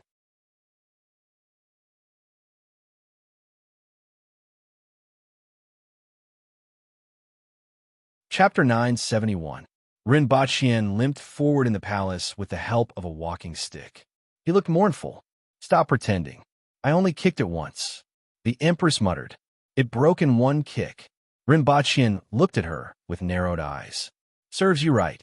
The Empress snorted. Who asked you to do those things? What a joke. It's because of today's birth rate. Look at other families with 5, 6, 7, and 8 children, and look at you. You only have a few kittens at home, and pigs can give birth better than you. Rinpoche said angrily. The Empress glared at him. You don't have pigs that can give birth. Rinpoche lowered his voice. The Empress raised her leg to kick him. I was wrong. Rinpoche apologized quickly and without hesitation. He looked sincere and serious. Besides, this is a normal form of entertainment for the common people. Only officials are allowed to prostitute, but the common people aren't allowed to read magazines. Rinpoche raised his head again. Those old men go to brothels all day long. Tuan bought 3 magazines. Tongjingye bought 10. Qin Chuan bought 15. Great Elder bought 2. Zhuyin bought 10. And Xianhua bought 6. These people bought stacks of magazines to read and openly brought them back to their respective ministries. Even the female officials from the Ministry of Revenue weren't embarrassed at all. On the other hand, Lin Mengsheng and the students from the Jing tribe were flushed with embarrassment. The bookstore on Jingyang Street was the most popular place for students besides the school library. The Empress glared at him and explained, Everyone knows that you did it. The royal family has lost all face, so it's not allowed. Oh, Rinpoche threw his walking stick away. Why didn't she say so earlier? The next time he did it secretly, he would find a businessman from the Yun Nation, and he wouldn't be able to use those magazines from Japan. He would find a few girls from the brothels and do it himself. Wasn't it just a camera? Wasn't it just an electrostatic copier? One was a scientific product from the early 19th century, and the other was from the early 20th century. How could he not produce both with a full set of techniques? I want to go to Mount Liaoze, Rinpoche said as he followed behind the Empress. Go. The Empress thought for a while and turned to Rinpoche. Stay away from that thing in the mountain. I'm not stupid. The late emperor went in straight and came out sideways. How could he go over there? Moreover, he wasn't too interested in what was inside. Or rather, it was not time yet. Just like the savages of Shenanjia, he had been reading all kinds of strange magazines since he was young, swearing about the traces of the savages. Didn't he also not go to Shenanjia? After informing the Empress, Rinpochian left with his guards the next day. After all, they were in the hinterland of Dayo, and the Empress wasn't too worried about his safety. However, she still wanted to send a Cardinal Heaven expert to accompany him. After all, his status was very important, and his strength was too low. If anything were to happen to him, no one would want to see such an outcome. However, when he looked around, he saw that many Cardinal Heaven experts held positions in the imperial court. On the contrary, Rinpochian thought of someone. Qing Yin's sword. Now, he had nothing to do in Lan City, so he stayed in Jing Street and painted the mountains under the sun every day. Moreover, he only drew 2 mountains at a time. Since Qing Yun's sword was summoned, the other party naturally had no objections. Originally, he came to Lan City to see if Rinpochian's words could be realized. Seeing that the situation was getting better and better, he became more and more relaxed and almost retired. A few days later, Rinpochian and the others arrived at the forest outside Mount Liutsui. Rinpochian jumped down from the Crow General's back. The Crow General let out a deep cry, flapped its wings, and ran into the forest to hide from the sun. Rinpochian ignored it. As long as it didn't encounter a super expert, it had almost no natural enemies. After spending half a day passing through the forest, they arrived at the foot of Mount Liutsui. In front of them was the towering Mount Liutsui, and only its silhouette could be seen in the night. In the belly of the mountain, there was an unknown existence. However, as long as it wasn't disturbed, there was almost no danger in the vicinity. Most of the time, people would ignore this existence. After resting for a night, they spent another half a day walking along the 1-meter-wide path on the mountainside. On one side was a cliff, and on the other side was a mountain stream that was hundreds of meters deep. Almost no light shone in, and they could only hear the faint sound of water flowing and the occasional reflection of light. At noon, Rinpochian finally saw the valley that was surrounded by cliffs on 3 sides. Rinpochian was discovered as soon as he stepped into the valley. Someone immediately greeted him and said, "Everyone, I came from the palace to see 2 people." Rinpochian replied, "Is this Zhao Prince Consort?" The person asked in surprise after looking at him for a long time. "You can still recognize me." Rinpochian smiled.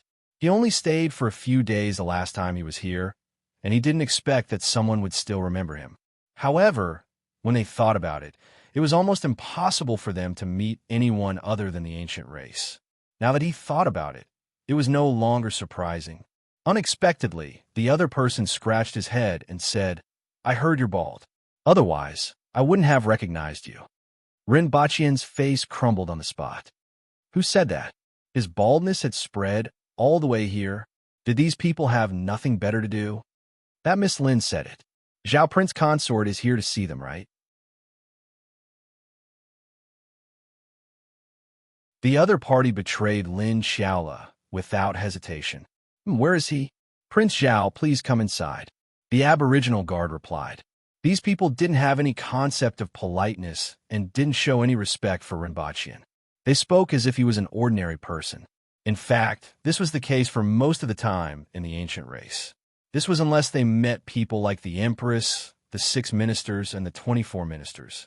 After all, there were too many idiots in the ancient race. Most of the time, they changed their attitude toward the Empress and the others not because of their high status, but because they could fight. There weren't many people in this iron mine. There were about 700 prisoners and about 100 guards. The composition of the iron ore wasn't good, the output wasn't high, and transportation was even more difficult. As one of the only 2 iron mines in Dayo, it used to have some value. Now that the Yun nation was established, the only purpose left here was to guard these prisoners. After a few years, when these prisoners left, this place would be abandoned. There were more than 100 houses in the middle of the valley. As soon as they approached, the guard pointed to a roof and said, "Miss Lin is there." Rinpoche looked up and couldn't find her. He jumped onto the roof and saw a soft object dozing off on the roof. She was wearing a short leather skirt and a tube top. Her body was lying there casually with her arms under her chin. Rinpoche landed in front of her in a flash and saw that her arms were sparkling and translucent, full of saliva. Her body wasn't dirty, but her hair was messy and stained with grass. Rinpoche circled around her, but she didn't notice his arrival at all. Rinpoche kicked her. Her small round buttocks began to deform visibly, and it caved in from the tip of her toes. She then jumped up and gave Rinpoche a backhand claw. Baidu search 081 Chinese network yen. No advertising message.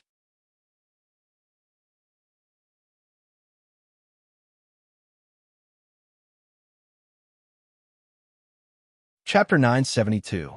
Rinpoche, who had already expected this, covered his face with both hands. Fortunately, they weren't in a fight, and she only used a little strength to scratch him compared to her. As a result, he only had 2 more scratches on his arm. Then, Lin Xiao exclaimed, "Aya, why are you here?" It smelled like a northeastern man. Previously, when he went to the northeast, he couldn't change it. Then, Rinpoche felt a gust of wind blow past his back. The bag of sweets hanging on his back was gone. Lin Xiao squatted on the roof and rummaged through the bag. She found 2 pieces of liquor core chocolates and peeled them off before stuffing them into her mouth. Her cheeks immediately puffed up. As expected, there's no need to worry about you. Rinpoche shook his head slightly. Although it was called labor reform, it was actually just a change of place to sleep. Furthermore, he didn't have to worry about the sudden arrival of the Empress. It was even more comfortable than staying in the palace. After eating 2 pieces of liquor core chocolate, Lin Xiao's face visibly became rosy, and her eyes became a little blurred. She snorted twice, fell on the roof, and continued to sleep. Rinpoche almost burst out laughing. Even a drop of alcohol would make her drunk, yet she still liked the liquor core chocolate, second only to the white rabbit creamy candy. This time, he woke up for less than 10 seconds. Rinpoche shook his head and ignored her. He jumped down from the roof and saw that there were a few more people around him. One of them was the supervisor of this mine. "Greetings, Zhao Prince Consort." The man cupped his hands in greeting. "Yes, we're all acquaintances." Rinpoche nodded his head. He had dealt with him the last time he was here. The other party looked at him with mixed feelings. Back then, the person in front of him had just been chosen as Her Majesty's husband. Now, he had become Dayo's Zhao Prince Consort. Back then, he couldn't even defeat an ordinary person, but now, he had the strength of a Kismet heaven expert. Back then, he had a head full of lush hair, but now he had become a bird's egg. This was the vicissitudes of the world. Rinpoche didn't know that the other party, who was 2 meters tall and had a big beard, had suddenly become a hipster. "Where is Exin?" "He's in the mine. I've already sent someone to invite him." Although General Xinzhou was sent to the mines, how could we order her around? Ever since she came, she's been in the mine all day long, working even harder than the convicts. Rinpoche nodded. That was true. With Xinzhou's cardinal heaven strength, who could order her around? Wasn't Lin Xiaola sleeping on the roof of the house? Only someone with Xinzhou's rigid character could obediently go to the mine to mine every day. Not long after, Xinzhou was brought out of the mine. He was dressed in coarse clothes, and his hair was casually tied behind his head. There was some dust on his body, but he didn't look sloppy. Instead, he gave off a refreshing feeling. He felt that this was probably because she was beautiful. "Zhao Prince Consort, you are here." Xinzhou cupped her hands and greeted Rinpoche. "Aren't you curious why I'm here?" Rinpoche asked with a smile. "Strange," Xinzhou replied honestly. "Why aren't you wearing your glasses?" "Dust. It's not convenient. You can still recognize me." "Not bad." Rinpoche remembered that Xinzhou couldn't see anything clearly from a meter away. "It's mainly because the reflection is brighter. I can see the reflection." Rinpoche felt that this reason left him speechless. "Disperse." Rinpoche waved his hand at everyone and said to Xinzhou, "Come over and talk." After finding a remote place to sit down, he said, I came over to see how the two of you are doing. It seems like Lin Xiaola is living a much more comfortable life than you. Xin Zhe looked up at the front without saying a word. Her eyes were full of mosaics. Do you blame Her Majesty? Ren Baqian tilted his head and looked at her. Why would I? I didn't protect you well. Xin Zhe was a little surprised. Her Majesty had no choice. Meritorious deeds must be rewarded, and mistakes must be punished. You can't be blamed for the accident this time, but Her Majesty wants to punish you. Otherwise, this team will be difficult to lead. Ren Baqian chuckled. I won't have any thoughts that I shouldn't have. Xin Zhe shook her head. Besides, I didn't protect you well. If anything happens to you, I will avenge you first and then kill myself to apologize. You're exaggerating. Live well. Ren Baqian shook his head and sighed when he saw that she was serious. Everything about her was good, but she was too serious. You don't have to be too hard on yourself. Bask in the sun with Lin Xiaola and practice martial arts when you have nothing to do. After 3 years, you will be a good man again. It will be a waste to leave you here to mine. Mining is also a form of practice, Xin just said faintly. Ren Baqian put this topic aside when he heard her say this. Is it inconvenient to stay here? He thought about it seriously and shook his head. Ren Baqian laid down in the grass behind him, looked at the blue sky above his head, and stretched out his hand to block the sun. Sunlight flowed in through the gaps between his fingers. He sighed in his heart. Xin Zhe was too serious and had too few desires. After a while, Xin Zhe suddenly asked, Zhao Prince Consort, did you bring seasonings? Hungry? Ren Baqian turned to look at her. Xin Zhe, who was sitting there quietly, was actually quite pleasing to look at. Someone is dying and wants to eat something good, Xin Zhe said faintly. Ren Baqian was a little surprised by such a humane answer. He turned his head back and continued to look at the sky. I thought you would be hungry, so I brought you some seasonings. Remember not to put too much, or else it will taste like seasonings and you won't be able to eat it. Oh. Xin Zhe responded faintly and fell silent again. After a while, Xin Zhe got up and patted her butt. I'm going to mine. She waited for a few breaths, but Ren Baqian didn't reply. She turned her head and only saw a mosaic. She carefully sensed that Ren Baqian's breathing was stable and seemed to be asleep. After thinking about it, Xin Zhe went back to her room to get her glasses and finally saw clearly. She stood there and looked at Ren Baqian in a daze. She was very surprised that he would come see her. She was a little surprised and pleasantly surprised. It was the same feeling she had when she first put on her glasses. After standing there for a while, Xin Zhe returned to her original position and began to daydream. After 2 hours, Ren Baqian's breathing began to change, and he gradually woke up. Xin Zhe got up and said, I'm going to mine. Without waiting for his reply, she disappeared in a flash. Ren Baqian was still in a daze, and when he woke up, Xin Zhe was nowhere to be seen. At night, Lin Xiaola finally woke up. She held the bag of sweets tightly and asked Ren Baqian pitifully, Will there be no more after I finish them? That's right. Ren Baqian nodded. Lin Xiaola looked even more bitter. She looked down and opened the bag, carefully counted the sweets, poured them on the ground, and arranged them one by one. She counted with her fingers how many days it would take to eat one. Seeing her pitiful look, Ren Baqian could only say, Eat them. These things have a shelf life, and you can't eat them after that. I will get someone to send you some more in a few months. Lin Xiaola was overjoyed to hear this, and snot bubbles came out of her nose. First, set a small goal. For example, remember in 1 second, Booksellers Mobile.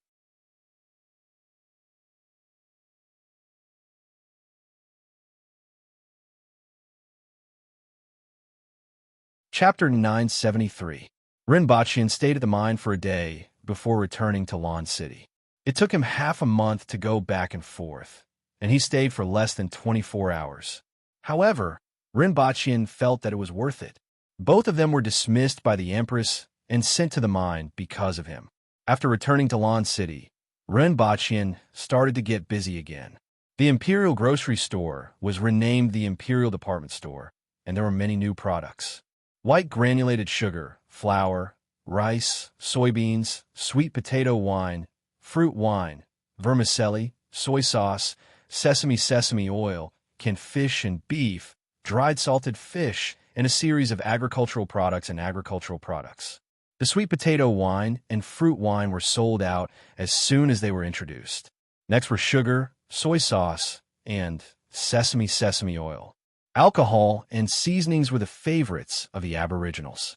The current production of these products wasn't large, and even Lawn City's demand couldn't be met.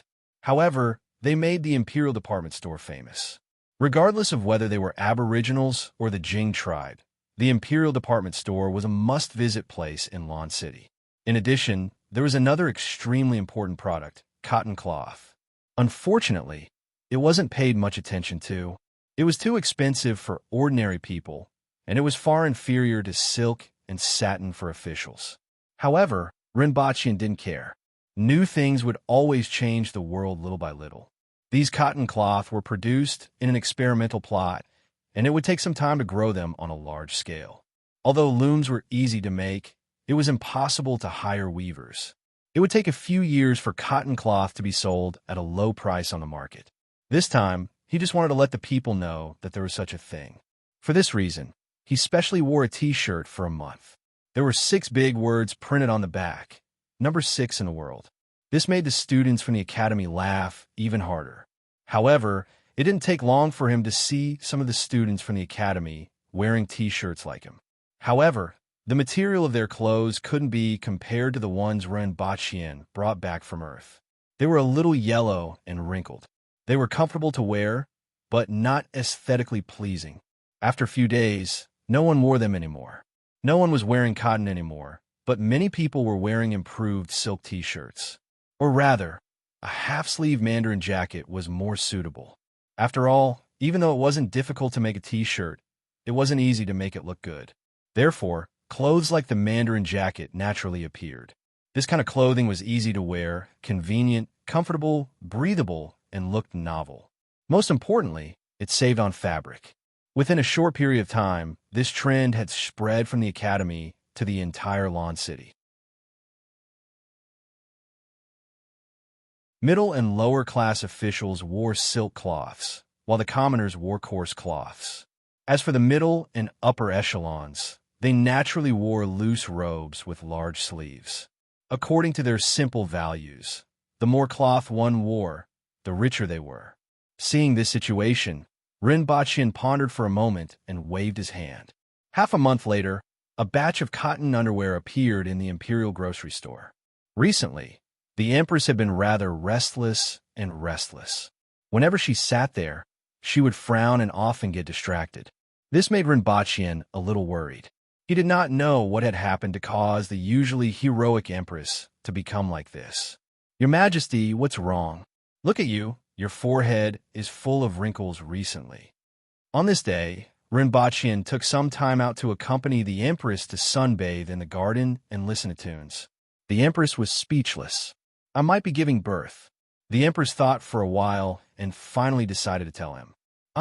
Rinpoche was stunned at first. Then, he widened his eyes and looked at the Empress in disbelief. "You're giving birth?" One had to know that the Empress had been pregnant for 35 months. From January 3 years ago to November 3 years later, Rinpoche had almost gotten used to the fact that there was a ball in the Empress's stomach. He had forgotten about the birth of a child. Now that the Empress said that she was about to give birth, Rinpoche immediately felt somewhat incredulous. What seemed to be a very distant matter was suddenly brought to the front of his eyes. It was just like when he was in school and felt that getting married and having a child was something that only happened in movies. It was too far away. And now, this feeling appeared again. These days, that ball has been absorbing my energy and has become faintly discernible. I feel that I should be giving birth soon. The Empress was a little distressed. How should I give birth to a child? These words pulled Rinpoche back from his daze. He first took a few deep breaths to suppress the trembling in his heart. He did not know if he was excited or nervous. However, one thing was for sure. He finally didn't have to be forced to go to the andrology department by the two devils at home. "Your Majesty, are you going to give birth?" Rinpoche asked. Then, he let out a long breath and said, "Finally." The Empress cast a sidelong glance at him and spat at him. She then continued to frown and became anxious after a while. "How should I give birth to a child?" Rinpoche pondered. He crossed his arms and said, "Although I know how to give birth to a child, I don't know how to give birth to a ball. Get lost." The Empress was flustered and kicked Rinpoche into the flowering shrubs. Rinpoche crawled out with grass all over his body and said with a smile, "Your Majesty, don't worry. Those midwives definitely know." "I don't need them," the Empress said thoughtfully, "but I can still ask them." "Your Majesty, it's better to be careful." "Let the midwives get ready," Rinpoche said. The Empress ignored him. She had no intention of finding a midwife to deliver the child and felt uncomfortable. Moreover, she was the fourth most powerful expert in the world. How could she not even handle a matter of giving birth? Rinpoche guessed what she was thinking when he saw her expression and knew that it wasn't easy to persuade her. However, giving birth to a child was indeed a troublesome matter. With the midwives by her side, he reckoned that if she was in pain, she would probably be kicked to death. It was also inauspicious. After thinking for a while, he said, "Your Majesty, follow me back to Earth. There is more information on this aspect there. Your Majesty can also do a checkup." "There's no need for a checkup." The Empress rejected him at first, then nodded and asked, "When are we leaving?" "Tonight." At night, Rinpoche brought the Empress back to Earth. First, he asked someone to invite the gynecologist from last time. At the same time, he went online to search for information for the Empress. The Empress glanced at it. It was roughly a natural birth in a cesarean section. She immediately knew what to do. Originally, she was anxious because she didn't know how to give birth to a child. Now that she knew, it was easier to handle. The gynecologist also arrived at the right time. "I don't want to see her." The Empress was no longer gloomy and directly rejected. "Since you are already here, why don't you meet her?" Rinpoche persuaded. "I don't want to see her." The Empress was very stubborn. She didn't like to discuss giving birth to a child with others. After all, this was a very personal matter for her and very difficult to talk about. In Dayo, which had a tough atmosphere, people like the Empress were considered different. "All right, I will go and meet her. I can't let her make a wasted trip," Rinpoche said helplessly. Rinpoche went to see the gynecologist and asked her about the situation of the birth. The gynecologist first suggested to go to the hospital for a checkup and then told him some things. As Rinpoche listened, he began to frown. Although he knew that giving birth was troublesome, he didn't expect it to be this troublesome. After the gynecologist left, Rinpoche sat for a while before gradually relaxing his frown. He didn't have to worry about most of the dangerous situations during the birth. For example, the umbilical cord around the neck, umbilical cord prolapse, improper fetal position. The Empress's stomach was a ball. How could a ball have these problems? In fact, there was only one kind of danger for the Empress, and that was amniotic fluid embolism. However, it was unknown whether the Aboriginals had this problem. But then again, would there be other problems during the birth of the Aboriginals? Was it on Earth or in Dayo? If it was on Earth, with Earth's technology and the Empress's control over her body, it shouldn't be a problem if she encountered an amniotic fluid embolism. However, with the Empress's physical condition, her skin couldn't even be pierced by a needle. He wasn't sure how far Earth's technology could go. If anything happened in Dayo, there were experts like one who could help. Both sides had their pros and cons. Just as the balance in Rinpoche's heart was still wavering, the Empress's expression suddenly changed on the 7th day after returning to Earth. Her whole face was abnormally solemn, as if she was about to welcome a great enemy. "I'm going to give birth." Recommended a friend's book, I Am the Boss Behind the Scenes. Lu Wu, who had inherited the legacy of the great ancestor of the Netherworld, was very worried recently. This was because, apart from the title of His Excellency, the great ancestor didn't leave anything behind. Even his original subordinates had all betrayed him and divided up the territory that originally belonged to him. Under such circumstances, Lu Wu relied on the artifact developed by the great ancestor to start building the game server, guiding the players from the netherworld to create main missions, instance dungeons, plots, NPCs, and so on. Relying on the strength of the players, he began his road of conquest. First, set a small goal. For example, remember in 1 second, Booksellers Mobile.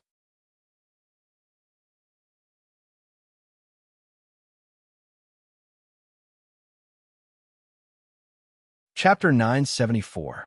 I'm going to give birth. The Empress looked as if she was facing a formidable enemy. Ren Baqian, who was already hesitant, panicked when he heard this. What should he do? Return to Dayo? Or stay on Earth? What are you waiting for? The Empress frowned and looked at Ren Baqian. Go to the hospital? His first reaction was to go to the hospital. He hadn't paid back the lessons he had received for more than 20 years. The Empress glared at him and asked, What hospital? Do you have medicine? What medicine? Rinpochian broke out in a cold sweat. He was confused because of his concern. The Empress's physique was different from ordinary people. What should he do if she was suddenly going to give birth? How could she give birth without going to the hospital? What if something went wrong? Black mud cream. Yes. Rinpochian forced himself to calm down. The problem was, what did the Empress want this medicine for? Give it to me. The Empress glared at him again. Rinpochian teleported to retrieve the medicine, took it, and returned to his room. Stand guard outside. Rinpochian started to sweat again. What was the Empress going to do? Forget it. He should call the hospital first. The hospital wasn't very reliable. Forget it. He should call the Messier 87 department. He fumbled for his phone and dialed Yang Sen's number. At this time, the Empress returned to her room, slowly took off her clothes, lay on the bed, and used a pillow to prop up her back so that she could see her belly. She then took a deep breath and touched her belly to feel it, following which she used her finger to cut her belly. Blood immediately gushed out. The Empress looked calm and continued to perform inhuman operations. First, she controlled the muscles around the wound to stop the bleeding. She omitted the bloody scene at the end. In just a short while, she took out a sphere that was bigger than a basketball. The sphere was red on the outside, and it was somewhat elastic when pressed. It didn't look like flesh and blood, but more like condensed water. The moment she took it out, the sphere blossomed with red light and dyed the entire room red, following which it trembled slightly. The air in the entire room began to rotate. In other words, there was a sudden gust of wind around the entire building. The passers-by were alarmed and found that the air here seemed to have formed a whirlpool. In the center of the whirlpool was this building. Many of the winged cavalry warriors and cadets in the building didn't feel anything at first, but they soon realized that there was a strong gale outside the window. However, there was nothing unusual in here. Even when the windows were opened, there wasn't any gale blowing into the room. This strange phenomenon puzzled everyone. At this moment, the Empress carefully placed the ball to one side. A layer of sweat emerged from her forehead and slid down. It would be easy to take out the ball. Previously, she was very careful because she was afraid of hurting the thing in her stomach. After that, he moved his fingers and smeared the black mud cream on the wound. After a few minutes, he released the wound and smeared the medicine on the surface of his stomach. After doing all this, the Empress was completely relaxed. He turned his head to look at the ball beside him. At this moment, a strong gust of wind was sweeping through the room, blowing everything away. And the cause of all this was this little thing. The Empress clapped her hands, and all the windows in the room were blasted open. The strong wind outside rushed in without any obstruction. Then, he carefully observed the ball on the bed with a hint of a smile in his eyes. This little guy was his descendant? It was much scarier than when he was born. Absorbing his blood essence for 3 years was not in vain. Your Majesty? Rinpochian kicked open the door and rushed in. The first thing he saw was the Empress lying on the bed and staring at a glowing red ball. One of the Empress's legs was even raised and moving backward. Your Majesty? Rinpochian was a little confused. He had just ended the call when he heard the sound of glass exploding in the room. He was so shocked that he hurriedly kicked open the door and came in. But what was the situation now? What was the situation with this ball? Gave birth? So fast. The Empress lay on the bed, turned her head to look at him, smiled, and said, "It's over." Gave birth? Ren Bachien asked subconsciously. Isn't this it? The Empress pouted at the ball on the bed. At this moment, other than the bedsheet on one side of her, the other bedsheets were almost wrapping it. The Empress got up from the bed and stood there naked. She picked up her clothes and slowly put them on. At this moment, Ren Bachien saw the black mud cream on the Empress's stomach. Ren Bachien immediately quivered and his brain almost exploded. "Your Majesty, did you disembowel yourself?" Ren Bachien was horrified. Although he had thought of this possibility before, he still felt that it wasn't very possible. If the Empress controlled her own muscles and gave birth to this ball, Ren Bachien felt that it was more normal. But the Empress actually performed a cesarean section on herself? Isn't it just these two methods? The Empress looked at him strangely and didn't know why he had such a big reaction. Ren Bachien opened his mouth. He didn't know whether he should pay attention to the Empress or the ball. "Your Majesty, do you feel uncomfortable anywhere? Has the wound healed?" Ren Bachien asked cautiously. "It's a little itchy, but it's not a big deal." The Empress waved her hand. It wasn't like Ren Bachien hadn't used this thing before. Naturally, he knew that even though it healed quickly, it was a form of torture when the wound healed. It wasn't just itchy, it was as if 10,000 ants were crawling and biting on it.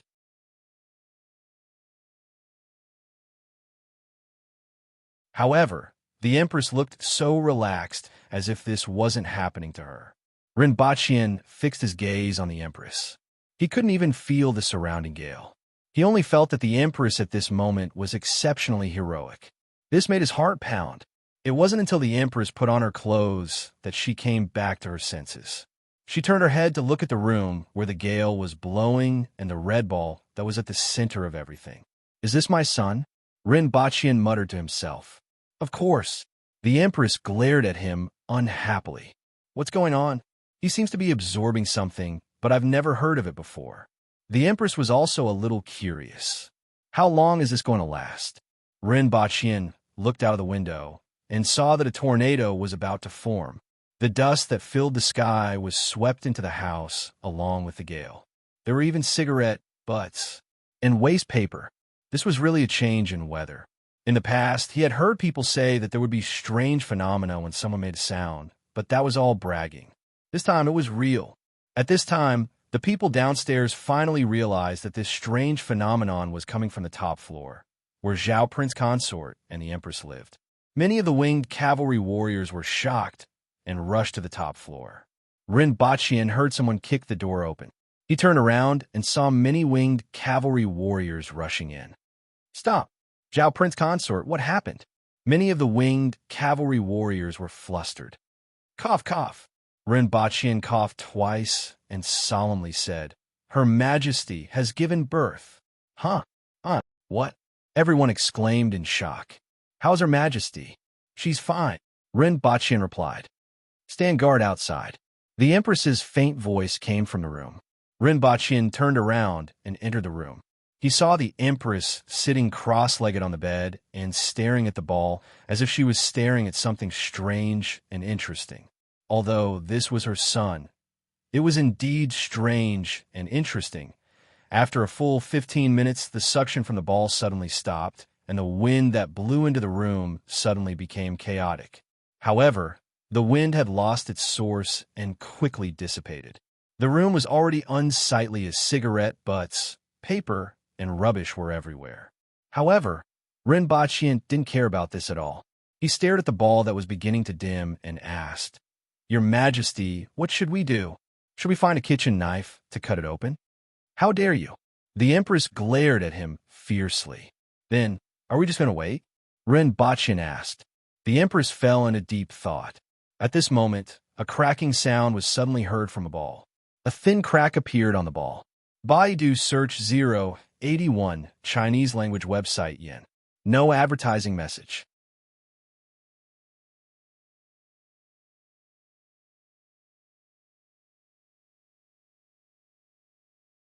Chapter 975. Look what's going on.